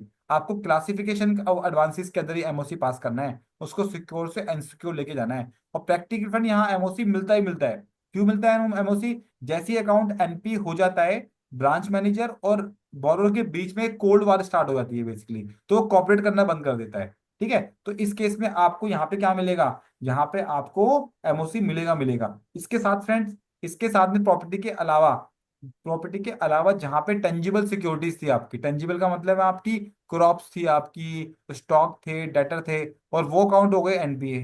तो उसमें क्या होता है फ्रेंड, जिस डेट में वो एनपीए होता है, सपोज एक अकाउंट 2 साल पहले एनपीए हुआ, 10 लाख का अकाउंट था, 8 लाख रुपए यूटिलाइज होकर तो वो एनपीए हो गया, और उस केस में हमने उसकी डीपी उसको 8 लाख अलाउ कर रखी होती, सिस्टम में क्या हो रहा होगा फ्रेंड? सिस्टम में वो 8 लाख रुपए सिक्योर कैटेगरी में आ रहे होंगे, बताऊं मैं आपको। अगर वो सिक्योर कैटेगरी में आ रहे हैं 8 लाख रुपए, और साथ में उसका कोई भी कोलेटरल नहीं है आपके पास, तो वो कोई सिक्योरिटी नहीं है फ्रेंड। ये सब क्या है? ये सब टेंजिबल सिक्योरिटी है, और tangible security it not count for security purpose in NP account basically. कहाँ गई क्रॉप? जब अकाउंट ही एनपी हो गया, कहाँ से आप क्रॉप ढूंढोगे, कहाँ से स्टॉक ढूंढोगे, कहाँ से डाटा ढूंढोगे? तो उस केस में आपको उसको सिक्योर ना मान के उसको अनसिक्योर कैटेगरी में क्लासीफाई करना है आपको, क्योंकि आप पे कोई ना कोई लिस्ट है स्टॉक की, ना डाटा की कोई लिस्ट है, ना क्रॉप पे कोई आपका चार्ज है कि कैसे आप जाके क्रॉप को कब्जे में लेके आओगे। और फ्रेंड ये थ्योरेटिकल बात है कि लैंड आपके पास सिक्योरिटी में है, आप किसी भी फार्मर की लैंड को बेच नहीं सकते, प्रैक्टिकली बहुत मुश्किल काम है उसको सेल करना। बट हम चलते हैं थ्योरेटिकल, चलते हैं जो लीगल रूल्स कहते हैं उसको फॉलो करते हैं। अगर कोलैटरल में लैंड है आपके पास, प्राइमरी सिक्योरिटी आपके पास सिर्फ क्रॉप्स की थी, तो वो सिक्योर भी रहेगा, उसको अनसिक्योर में ट्रांसफर नहीं करेंगे। बट अगर कोलैटरल नहीं है, प्राइमरी सिक्योरिटी इंटेंजिबल है आपके पास, तो उसको सिक्योरिटी नहीं मानेंगे हम, और उसको अनसिक्योर में ट्रांसफर करेंगे। ठीक है सर। हमने प्रैक्टिकली भी है फाइंड आउट फ्रेंड्स कि जो एजुकेशन लोन थे उसको क्लासीफाई कर रखा था सिक्योर कैटेगरी के अंदर, और सिक्योरिटी थी उसमें पेरेंट्स की पर्सनल गारंटी। तो जब तक कोई सिक्योरिटी टेंजिबल ना हो, उसको सिक्योर कैटेगरी में क्लासीफाई ना करते नहीं करते, उसको अनसिक्योर मानते हैं। तो आप जरूर देखें, एजुकेशन लोन जरूर देखें कि उसकी सिक्योरिटी में क्या है बेसिकली। ठीक है सर, आगे चलते हैं सर। जो भी आपके 5 करोड़ से ऊपर के अकाउंट है, उसके अंदर एक उस उन 5 करोड़ से में स्टॉक ऑडिट रिपोर्ट होना मैंडेटरी है। उन स्टॉक ऑडिट रिपोर्ट को जरूर देखें कि उसमें जो भी उसके अंदर कोई भी नेगेटिव कमेंट्स होगा, तो उसको आप जरूर, जब अपने आप लिखेंगे आपने वो अकाउंट को चेक करा, तो उसके आगे उस कमेंट को भी जरूर लिखिए कि एज पर स्टॉक ऑडिटर ये इश्यूज हैं इसके अंदर, जिससे कि लेटर वो चीज रेक्टिफाई हो पाए आपके पास से ना। अदरवाइज वो रेक्टिफाई हो ही नहीं पाएगी आपके लेटर ऑन बेसिकली, वो चीज को जरूर लिख के आए। नेक्स्ट पॉइंट है friends, on an account turning NPA, bank should reverse the interest already charged and not collected by debiting from P&L account. Stop further application of interest, however, may continue to record such account interest in a P&L account for the purpose of computing this. इसमें क्या कह रहे हैं friend? जैसे ही एक account NPA बनता है, तो उसमें क्या होता है फ्रेंड, जितना भी वो इंटरेस्ट का पार्ट है जो भी कलेक्ट नहीं हुआ, रियलाइज नहीं हुआ, उसको हम रिवर्स कर देते हैं, उसको इनकम से हटा देते हैं, और उसके बाद जो अमाउंट बचता है उस पर बनाते हैं हम प्रोविजन बेसिकली आप। ठीक है सर, तो उस पर बनाना ये है लगभग आपको सर बड़े बैंक प्रोविजन। में तो ऑटोमेट होता है। हाँ sir, I totally agree sir. जैसे अगर एनपीए में फॉल करेगा ना, एनपीए में डालते ही वो रिकॉर्डेड इंटरेस्ट में ले जाता है उसको, वो बाहर कर देता विनोद है। जी, मैं आपको ये बताना चाह रहा हूँ सर, यहाँ पे जो हम बात सुनते हैं कि sir everything is system driven ना, it is theoretical concept, everything is not system driven. अगर सब कुछ सिस्टम ड्रिवन होता तो इतने एमओसीज नहीं मिलते। नहीं वो ठीक है, मैं ये कह रहा हूँ हाँ। सर, नेशनलाइज बैंक में लगभग है ना, मैंने देखा है कई बार एनपीए अकाउंट पकड़ के चेक किए मैंने थोरोली। हम्म, तो वो हम्म। ऑटोमेटिकली वो जिस डेट को उसने एनपीए में डाला, उस डेट से वो सारा आगे का इंटरेस्ट जो कलेक्ट नहीं हुआ वो ऑटोमेटिक ट्रांसफर कर देता नहीं, है। अच्छी बात है सर, अगर वो कर रहा है तो बहुत अच्छी बात है। बट हमें चेक जरूर करना है एक बार कि ऐसा हुआ है भाई, क्योंकि ऐसा हमने तो हुआ एक जो एनपीए में डालते हैं ना, उसके बाद भी देखा है वो ट्रांसफर हो जाता है। ठीक है। इसमें सर एक बात का ध्यान रखना है हमको संजीव जी, यहाँ पे क्या करना है हमको, कोई अकाउंट जो एनपीए था अब उसमें पैसा आ गया, वो एनपीए से नॉन एनपीए स्टैंडर्ड बनने जा रहा है बेसिकली। तो उस जितना उसमें ओवर ड्यू था और जितना उसमें ड्यू था, दोनों अमाउंट जब कलेक्ट होंगे उसके बाद ही वो अपग्रेड होगा सब स्टैंडर्ड से स्टैंडर्ड के अंदर। ऐसा नहीं कि जितना अमाउंट, फॉर एग्जाम्पल के लिए एक सीसी अकाउंट है जिसमें 30 सितंबर के बाद कोई फंड नहीं आया, 30 सितंबर का जो इंटरेस्ट था वो डेबिट होते होते तो डेबिट हो गया, वो 31 दिसंबर तक कलेक्ट नहीं हुआ, तो 31 दिसंबर को अकाउंट हो गया एनपीए। अब उसने 28 फरवरी या 15 मार्च को पैसे दिए। ऐसा नहीं है कि उसको सिर्फ 30 सितंबर तक का इंटरेस्ट पे करना है, उसके बाद अक्टूबर, नवंबर, दिसंबर, जनवरी, फरवरी और 15 मार्च, इन सब पीरियड का इंटरेस्ट उसको देना है, क्योंकि ये ड्यू हो चुका है, ओवर ड्यू नहीं हुआ अभी। तो ये भी उसको पे करना है, तभी अकाउंट क्या होगा, अपग्रेड होगा एनपीए से स्टैंडर्ड के अंदर बेसिकली आपका। ठीक है सर, आगे चलते हैं sir. Interest of installment of principal remain overdue for a period more than 90 days in respect of term loan. ठीक है सर, टर्म लोन के अंदर क्या है, अगर इंटरेस्ट और प्रिंसिपल जो अभी विनोद जी ने स्टार्टिंग में बताया था, दोनों चीजें अगर दोनों में से कुछ एक भी अगर ड्यू रह गया आपका, वो अकाउंट हो जाएगा आपका एनपीए। जैसे एग्रीकल्चर लोन में विनोद जी ने स्टार्टिंग में बताया था कि उसका प्रिंसिपल तो आ गया था, इंटरेस्ट नहीं आया था, या इंटरेस्ट आ गया प्रिंसिपल नहीं आया, तब भी आपका क्या हो जाएगा, वो आपका आपका एनपीए अकाउंट हो जाएगा।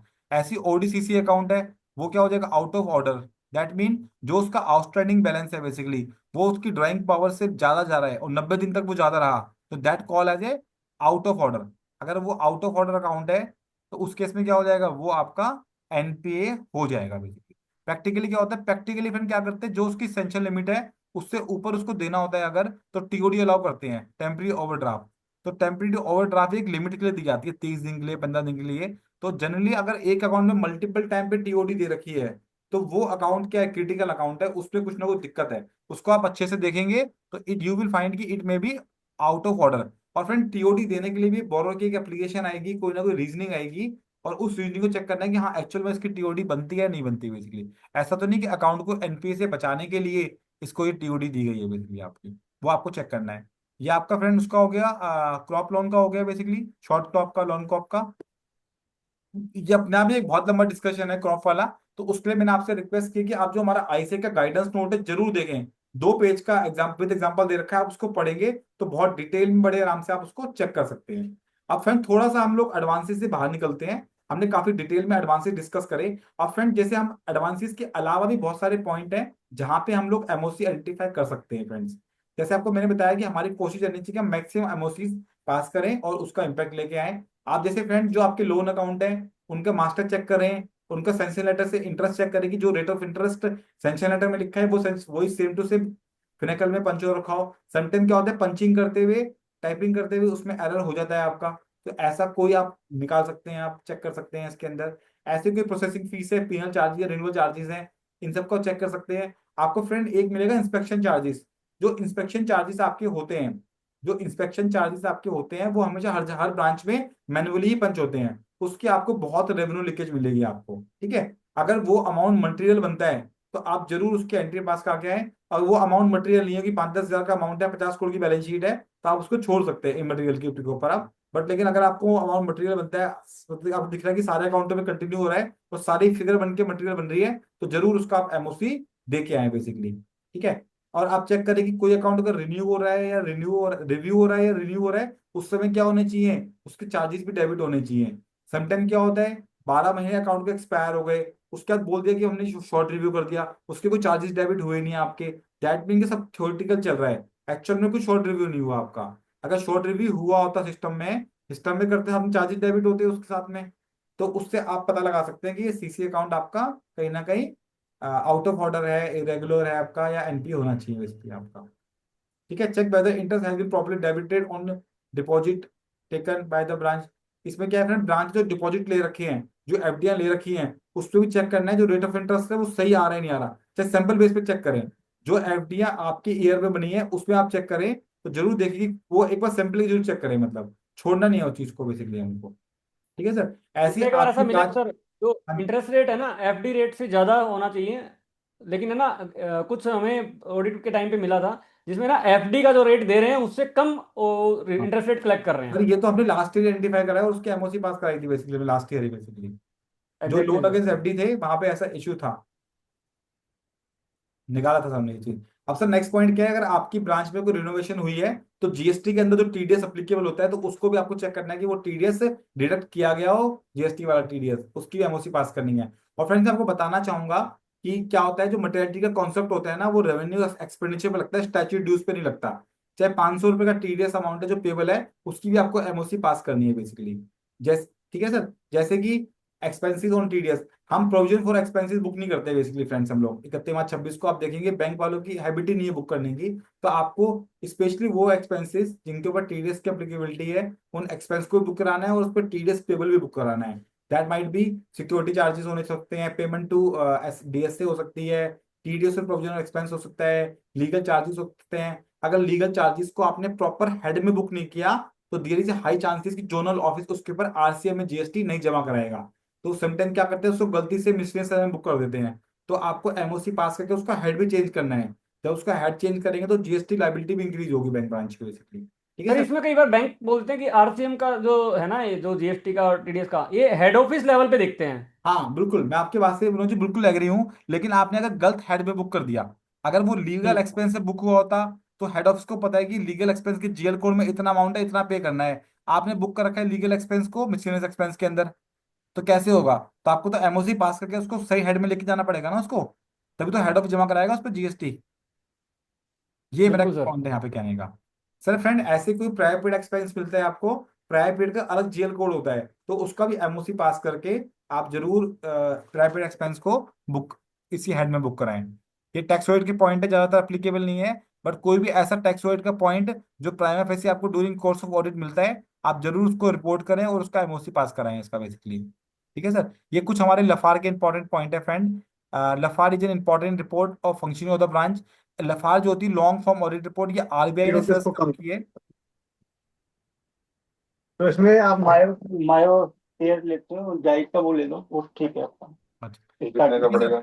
जो उसके लफार है लॉन्ग फॉर्म बाद ऑडिट रिपोर्ट है, ये आरबीआई ने सर्च कर रखी है। ये बड़ी एग्जॉस्टिव रिपोर्ट होती है बैंक की वर्किंग को लेके। इसमें क्या करना है सर, हमें ईच क्वेश्चन जो लफार का है should be answer with suitable reason. सिर्फ यस नो में आंसर नहीं करना, प्रॉपर रीजनिंग भी लिख के आनी है सर उसके आगे हमें।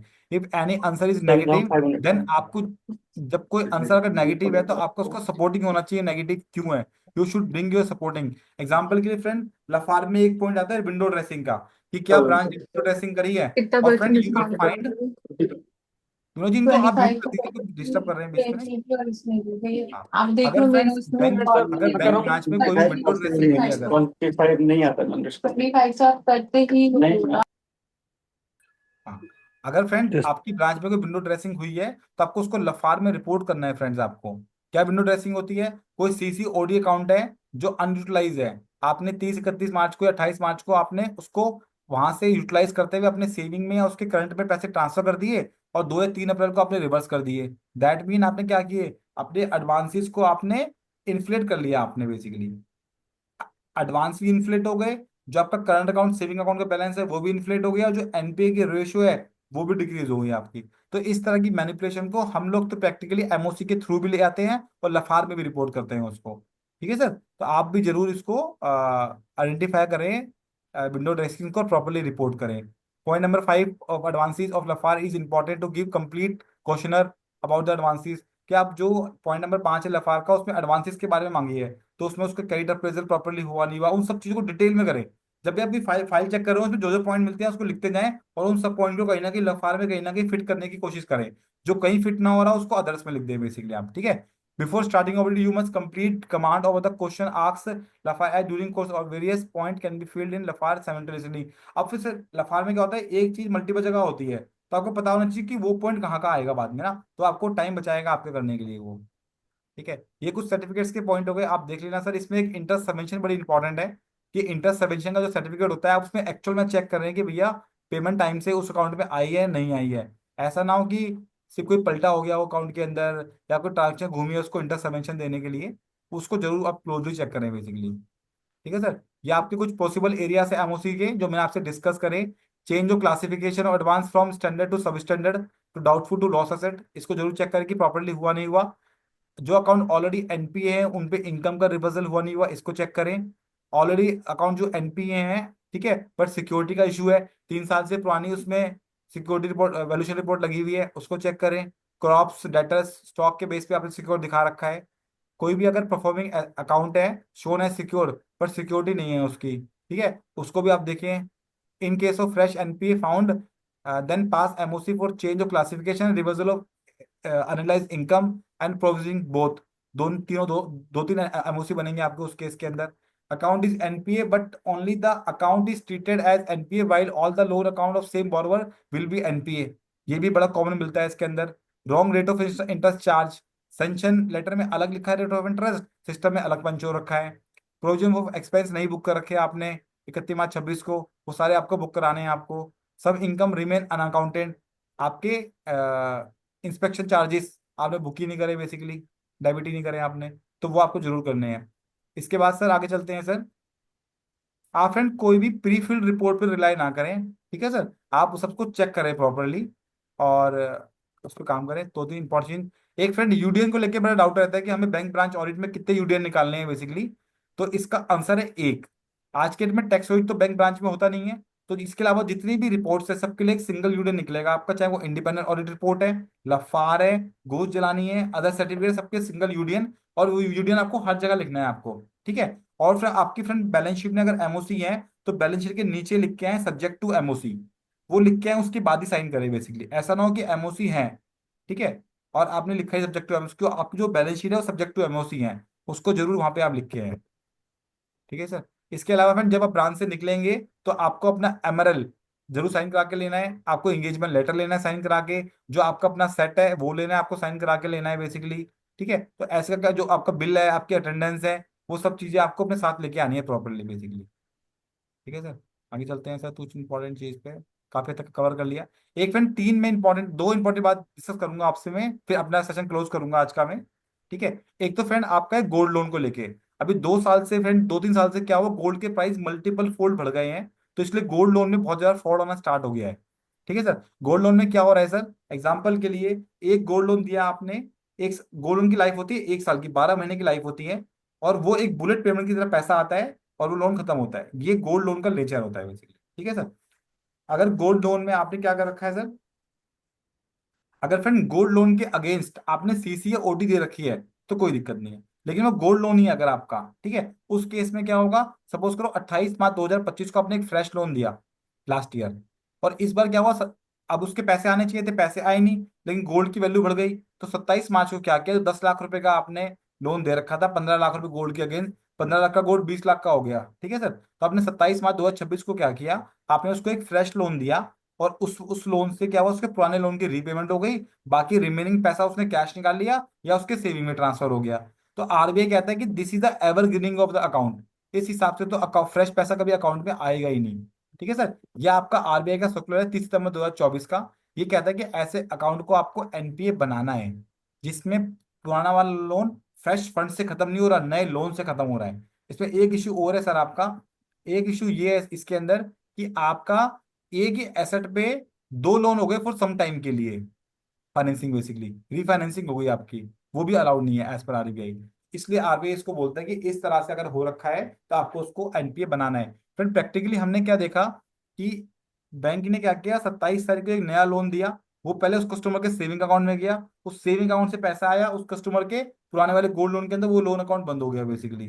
तो ऐसे भी उसको घुमाते हैं जिससे कि ऑडिटर क्या कर पाए, ऑडिटर उसको प्राइमा फेसी आइडेंटिफाई ना कर पाए, ठीक है सर। तो आपको देखना है अपने साल में कि कौन कौन से नए लोन हुए हैं आपके आपके साल के अंदर, उससे आपको आइडिया लग जाएगा कि कौन कौन सी प्लानिंग हुई है फ्रेंड आप। एक और फ्रेंड लास्ट पॉइंट डिस्कस करूंगा, हाँ सर। आप उसने ऐसा करा हुआ है कि पहले वो मतलब इस तरह से हरकत करी, तो उसमें क्या करेंगे हम, क्या करना है हमारे को?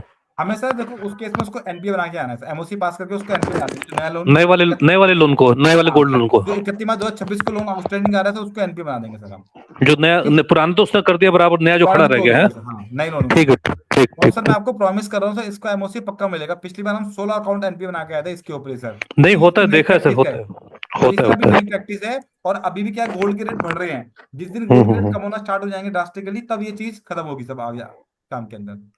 एक सब नया आपका चीज है केएफएस, की फैक्टर स्टेटमेंट। 1 अक्टूबर 2024 को आरबीआई ने मैंडेटरी करा है कि सारे बैंकों को लोन फाइल के अंदर जैसे केएफएस नाम का एक डॉक्यूमेंट लगाना है। वो कैसा होता है फ्रेंड, वो दिखने में ऐसा होता है आपका, ठीक है। ये 4-5 पेज का डॉक्यूमेंट होता है, इसमें सारी इंफॉर्मेशन होती है उस बैंक ब्रांच के बारे में। ठीक है सर, कि वो लोन अकाउंट नंबर क्या है उसका, कितना सिक्योर है, कितना अनसिक्योर है, सेंशन अमाउंट कितना है, ये सब चीजें उसमें लिखी होती हैं आपकी। तो आपको क्या करना है, एक फाइल उठाई आपने, उसमें केएफएस लगाए, उसको पूरे को पढ़ के आपको पूरी लोन का आइडिया हो जाएगा। अदरवाइज फ्रेंड, एक ही अकाउंट की क्या होता है, मल्टीपल फाइल भी होती है, तो आपको चेक करने में बड़ी दिक्कत होती है। तो आरबीआई ने आपका काम आसान कर दिया है। और जिन फाइलों में केएफएस ना मिले आपको, तो अपने लफार के अदर पॉइंट में लिख के आए कि सर इन फाइल के अंदर केएफएस नहीं है, क्योंकि आरबीआई ने इसको मैंडेटरी करा है लगाना। ठीक है सर। सर कब से मैंडेटरी हुआ सर ये? 1 अक्टूबर 2024 से सर, 1.5 साल हो गया सर इसको। 1 अक्टूबर 24। हाँ, तो आपके मुझे उम्मीद है सर इस बार आप जाएंगे तो आपको मिलेगा सर फाइलों के अंदर सर ये इसका जिन फुल फाइलों फॉर्म में क्या नाम हो हो। सर कैफेस का? की फैक्टर स्टेटमेंट। ठीक है सर, ठीक। सर ये देखो आरबीआई का सर्कुलर में दिखाता हूँ सर आपको, ये आरबीआई का सर्कुलर भी है इसके ऊपर, ये आगे होगा।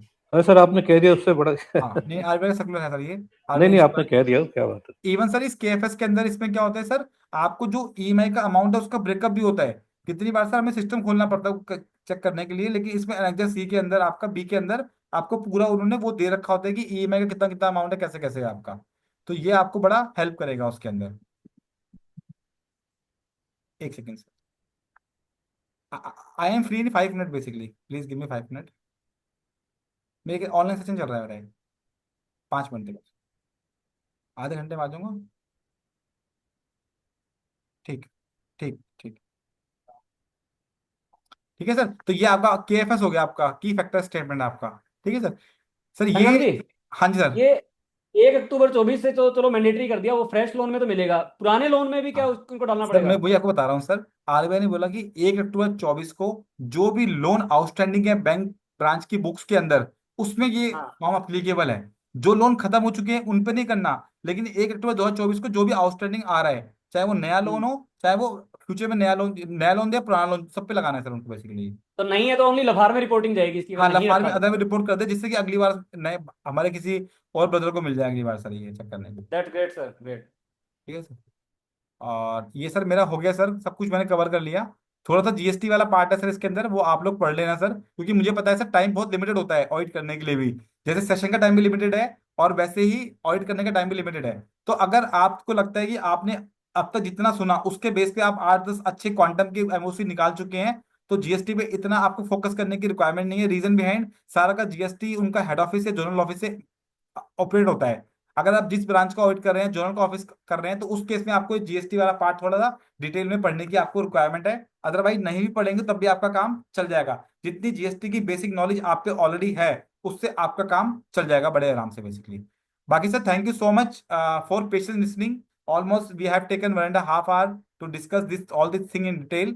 अपार्ट फ्रॉम दैट फ्रेंड, अगर कुछ भी रह गया है डिस्कस होने से लिए, और इन बिटवीन ऑडिट आपको मेरी रिक्वायरमेंट है, I am here to help you. These are my number, आप मेरा नंबर सेव कर सकते हैं सर। और ऑडिट के बीच में आप मुझे मैसेज कर सकते हैं, बेटर है कि पहले आप मैसेज करें उसके बाद मुझे फोन करें सर। जिससे क्या होगा, 90% केसेस में मैं आपको मैसेज पे ही आपको रिप्लाई दे दूंगा, और उसका जो सपोर्टिंग होगा वो आपको मैं भेज दूंगा, चाहे वो गाइडेंस नोट है, मास्टर सर्कुलर है, आईरेक नॉर्म है, कुछ भी है, वो मैं आपको भेज दूंगा, जिससे कि आपका काम जरूर चल जाए। और मेरी कोशिश रहेगी कि आपको बेस्ट पॉसिबल वे में आपको सर्व किया जाए मेंबर्स को, और बेस्ट पॉसिबल तरीके में हम इस ऑडिट सीजन को हम करें, और मैक्सिमम बेस्ट तरीके से, आप इफेक्टिव तरीके से अपने ऑडिट को कंप्लीट करें, मैक्सिमम अमाउंट ऑफ एमओसी हम पास करें बेसिकली। ये हमारी आप सबसे कोशिश रहेगी, और पूरी कोशिश करेंगे कि बेस्ट तरीके से इसे कर पाए basically. With this note, thank you so much to all the listeners, and special thank to Vinod Jagra ji for thank organizing you this sir. Programme virtually. Sir over वो टू यू। अगर 5 मिनट आपके पास है तो क्वेरी ले लें। हाँ हाँ, बिल्कुल सर, बिल्कुल हो सर, बिल्कुल हो सर, बताओ सर। सर एक दो क्वेरी मेरी है, फिर आप ओपन कर देंगे क्वेरी के ठीक है लिए। Sir, done. तो सर एक तो ना, मैंने ब्रांच में देखा कि है ना, वो कैश डेली नहीं लिख रहे, अपनी कैश बुक बनाई हुई उन्होंने, उसमें कैश हम्म, डेली नहीं लिख रहे। और मैं उस पे कैसे पहुंचा, कैश डेली नहीं लिख रहे उस कंक्लूजन पे? मैं कैश बैलेंस नोट कर रहा था रिटेंशन लिमिट में, हम्म, तो दिसंबर मंथ में उन्होंने लिखा हुआ है जनवरी। तो हम्म, एक डेट लिखी हुई है, तो मुझे लगा, मैंने मैनेजर से पूछा कि तो बाई चांस आदमी बैठा था कि उसने लिख दिया, मतलब माइंड में कुछ चल रहा होगा, चलो ठीक है। सर 2 दिन बाद गया तो मैं 3-4 दिन फिर कंटिन्यू से, मतलब आगे भी यही चल रहा है कि वो जनवरी लिखे जा रहा है। इट मीन हम्म। मैंने वो थोड़ा उसका अटेंडेंस रजिस्टर वगैरह चेक किया, तो वो पर्सन जिसने लिखा हुआ है, जिसकी सेम राइटिंग में, वो आया ही नहीं, छुट्टी पे था। अच्छा अच्छा। तो नहीं, मिलते हैं इसके सर, इस तरह के एरर्स मिलते हैं इसके अंदर, इस तरह के एरर्स मिलते हैं सर हमें, तो हमें सबको रिपोर्ट करना है अच्छी तरह, किसी को छोड़ना नहीं, ओनली छोटी छोटी लफार में चीजें भी रिपोर्टिंग छोड़ना जाएगी नहीं सर है इसकी? सर। करना है रिपोर्ट सर हमें। एक चीज और मिली सर मेरे को, जैसे एनपीए जो अकाउंट है ना, मैंने एनपीए अकाउंट की लिस्ट चेक की, जो लास्ट में जो एसएमए अकाउंट थे, तो वो जो मार्च के क्लोज जो एनपीए में जाने वाले थे, उसमें क्या हुआ, जो ऑफिसर है, बैंक एम्प्लॉई है, उसके अकाउंट से उनके अमाउंट में अमाउंट जमा हो रहा है, और जो बैंक ऑफिसर है उसके अकाउंट में कैश डिपॉजिट होते जा रहा है कंटिन्यू। तो इसको कैसे मैनेज करेंगे सर? मतलब एक रिपीट करना, एक बार मुझे रिपीट करना। सर एम्प्लॉय के अकाउंट में कैश डिपॉजिट हो रहा है, और वहां से वो जो अकाउंट एनपीए होने वाले थे उनमें जमा करके उसको एनपीए से बाहर रखा गया है। बट अच्छा। मेरे को ये लगा कि पेमेंट तो आ रही है, कैश डिपॉजिट हुआ है, विड्रॉ नहीं हो रहा। और मैंने ओके। उनसे पूछा तो कह रहे हैं कि इसी की ड्यूटी लगाई हुई है, जब एनपीए वाला अकाउंट होता है फोन करता है, जाता है, कैश लेके आता है, अपने अकाउंट में जमा कर लेता है, फिर ट्रांसफर कर देता है। हम्म। मतलब पहले जो आपका बैंक एम्प्लॉय हो अपने में कैश जमा करता है, वहां से एंट्री वहां हाँ पास करता है बेसिकली। हाँ, तो लाइक वो वो, कैश डायरेक्ट उस अकाउंट में, पार्टी के अकाउंट में कैश जमा क्यों नहीं करता? इसका कोई रीजन नहीं दिया सर उन्होंने, वो कहा कि नहीं नहीं, कलेक्ट करने ही ये जाता तो है। इंपॉर्टेंट है सर, बात समझने वाली। ये तो ये जो है इंपॉर्टेंट ना, है। जो ये बता रहे हैं, ये कलकत्ते के यूको बैंक में था 2023 में, अच्छा। हम्म। और वो मेन ब्रांच है उनकी विधान नगर की, उसके अंदर। हम्म। तो इस केस में करना क्या है सर अपने को? देखो, अगर आप ये कुछ ट्रेस कर पाते हैं, जो आपका स्टाफ है उसका जो अकाउंट खोला आपने, उसमें क्या जमा, वो एंट्री वहां चली गई सीधा सीधा, बार बार ये एंट्री मल्टीपल टाइम एंट्री आ रही है। आप देखेंगे कोई ऐसी एंट्री, क्रेडिट की एंट्री और तो नहीं आ रही उसके अंदर। देखो, लॉजिकली कर सकता है, लेकिन आपका हर लॉजिक क्वेश्चन का आंसर जरूरी है कि सर आप डायरेक्ट जमा क्यों नहीं करते कस्टमर के अकाउंट के अंदर। अगर इसका कोई जवाब नहीं आया, तो माइंड भी उसके मन में कोई मैनिपुलेशन है इसको लेके। लेकिन आप स्टाफ का लेजर अकाउंट से कोई आपको मैनिपुलेशन नहीं लग रही, तो आप इसको लफार में लिख के छोड़ सकते हैं, इसके बेस पे एनपीए नहीं कर सकते, क्योंकि ये प्रैक्टिकल हो सकता है कि ऐसा प्रैक्टिकली उन्हें कराओ क्योंकि बेसिकली। हमने यही बट ऑब्जर्व आगे किया से था, बेस्ट पेमेंट पॉलिसी जा यही नहीं रही। रहेगी कि भैया वो कस्टमर के अकाउंट में सीधा पैसे जमा कराए बेसिकली। बस हमने ये कंसीडर किया सर, मतलब कि मतलब है ना, पेमेंट आ रही है बैंक में, रिकवर हो रही है, बट वापसी नहीं जा रही अकाउंट में, उसी किसी भी अकाउंट में डेबिट नहीं है वापसी।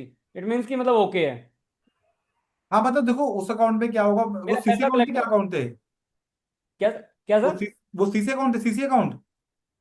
हाँ भाई, जो अकाउंट एनपी जाना था, सीसी था या जो भी था, टर्म नहीं लोन नहीं भी नहीं, थे तो। विनोद जी, क्या होता है, जो टर्म लोन होते हैं ना, उसमें तो पेमेंट इनिशियली जा चुकी होती है, बाद में तो ईएमआई आनी है सिर्फ उसकी। वहां तो डेबिट कुछ होगा भी नहीं, कभी बताऊंगा आपको। सिर्फ सीसी अकाउंट होगा जहां पे डेबिट मिलेंगे आपको। अगर सीसी अनयूटिलाइज होंगी तो वहां तो आपको डेबिट एंट्री मिलेगी। हाँ, कोई मैंने टर्म लोन या मैंने डिमांड लोन होगा, थोरोली वहां तो सर, कोई मिलेगा नहीं डेबिट आपको। थोरोली वो जो अकाउंट थे ना सर जिसमें पेमेंट जा रही थी, क्योंकि वो देखो अकाउंट नंबर मैंने नोट किया, जैसे मैं अकाउंट चेक कर रहा हूँ स्टेटमेंट, तो वो जो अकाउंट नंबर था, वो अकाउंट नंबर चेक देखा मैंने, आ कहाँ से रहे हैं, तो वो हम्म। सब में अकाउंट नंबर सेम आ रहा था, तो मैंने उस अकाउंट की स्टेटमेंट निकाली। हाँ। तो उस नहीं अकाउंट नहीं, की आपको स्टेटमेंट सही है, निकाली तो आपको ना लफार में लिख के आना है कि it should not be like that. Customer के अकाउंट में डायरेक्ट पैसे जमा होना चाहिए इंस्टेड ऑफ स्टाफ के अकाउंट को यूज करने से बेसिकली। ये बात लिख के आनी है सर आप। ठीक है सर। हम्म। एनी अदर कोई सर किसी मेंबर की क्वेरी है तो आप अपने आप को अनम्यूट भी कर सकते हैं, रश्मि वरना फिर जी हम सेशन हैं, को हरीश क्लोज करेंगे। बंसल जी हैं, शिव कुमार जी हैं, गुरमीत जी हैं, सीमा अरोड़ा जी हैं, संजीव जी हैं। सर कोई भी आपकी क्वेरी है तो आप पूछ सकते हैं सर उसको। और बाकी सर मैंने आपको अपना नंबर दे ही दिया है सर। आप मुझे भी 1 to 1 मैसेज कर सकते हैं, कॉल कर सकते हैं, कभी भी डिस्कस करने के लिए। I am always available for the help of the professionals basically sir. और सर एक पीपीटी भी शायद प्लीज शेयर कर देना, तो मैं, भेज दूंगा सर, भी भेज दूंगा सर आपको ना, सेशन खत्म होने से पहले भेज दूंगा, डोंट वरी। तो मैंने ऑलरेडी सर व्हाट्सएप पे एक चैनल बनाया हुआ है, तो मैं वहां पे लिंक शेयर कर दूंगा इसका, पीपीटी का। तो आप लोगों को जिसको भी चाहिए, तो व्हाट्सएप का चैनल मैंने चैट पे दिया हुआ है, तो आप उसको एक बार ज्वाइन कर लें, तो वहां मैं आपको पीपीटी का लिंक शेयर कर दूंगा। ठीक है सर, ठीक है सर। तो ठीक है, हमारी ऑडियंस का बड़े पेशेंस के साथ हमको सुना संगम जी को, और संगम जी ने बहुत अच्छा नॉलेज हमारे साथ शेयर किया, जो क्लियर कट उन्होंने बता दिया कि इस चीज़ में आपको एमओसी मिलेगी और पक्का मिलेगी। तो अगर जाके देखेंगे एमओसी, देखो एक एमओसी मिल जाती है तो उसके बाद थोड़ा सा हमारे को भी कॉन्फिडेंस आ जाता है कि हम कुछ कर रहे हैं, और जब एक मिल जाती है तो जो स्टाफ है ना वो भी, जैसे क्रिकेट में देखते हैं ना, जब प्रेशर पे आ जाता है तो टीम हार ही जाती है, तो एक दो एमओसी जब मिल जाती है ना, तो फिर वो स्टाफ सरेंडर कर देता है, अरे यार ये तो इसने तो ढूंढ ही लिया, तो वो फिर मेहनत करना बंद कर देते हैं, तो हम अब बल्कि और ज्यादा काम कर पाते हैं। तो वो कहते हैं बोले ठीक है जाना ही है यार, अब तो दे दो इसको जो मांग रहा है। तो thank you Sangam ji and हमारी ऑडियंस को जो इतना पेशेंटली सुन रहे थे हमें, और करीब 1 घंटे का सेशन रखने के बाद 1.5 पौने 2 घंटे सेशन चल रहा है। तो होप सो हम फिर मिलेंगे कभी नेक्स्ट सेशन में, हम एवरी वीक सेशन करते रहते हैं, तो नेक्स्ट सेशन भी ठीक है hope sir. So bank audit पे ही रहेगा। और उसके अच्छा। बाद फिर बैंक ऑडिट का सीजन जब खत्म हो जाएगा तो उसके बाद सिस्टम। सर एक चीज, एक क्वेरी मैं और लेना चाहूंगा, जैसे है ना इस बार क्या है, 4 तारीख को सैटरडे है, तो लेकिन सर उस दिन बैंक बात हॉलीडे नहीं है सर। 4 तारीख को क्या- बैंक हॉलीडे, बिकॉज इसे फर्स्ट सैटरडे, उस दिन छुट्टी नहीं है। ठीक है, छुट्टी लेकिन नहीं है। 3 तारीख को है आपका गुड फ्राइडे, उस दिन छुट्टी है। तो इनिशियली क्या है सर, 1 2 3 तारीख को तो जाने का तो फायदा होता नहीं, क्योंकि नहीं वो सर, जाते ही है ना, वो बैलेंस शीट आपको नहीं मुझे है लग ये रहा है 6 तारीख को मंडे होगा, वहीं से इफेक्टिवली हम बैंक को स्टार्ट कर पाएंगे, उससे पहले इफेक्टिवली तो 6 तारीख को जाए। Practically sir. लेकिन सर अगर अच्छा। आपके 50-100 किलोमीटर की रेडियस में है, आप जाके आ सकते हो सर। तो आप जाके एक बार जाके अपना हाई हेलो करके आ सकते हो बेसिकली सर, आप सेम डे में ही। हाँ एग्जैक्टली ये है। चलो ठीक है सर, थैंक यू। ठीक है thank sir. You so much, and thank you so much for listening patiently. आज का सेशन यहीं क्लोज करते हैं, मिलते हैं नेक्स्ट सेशन में। Thank you.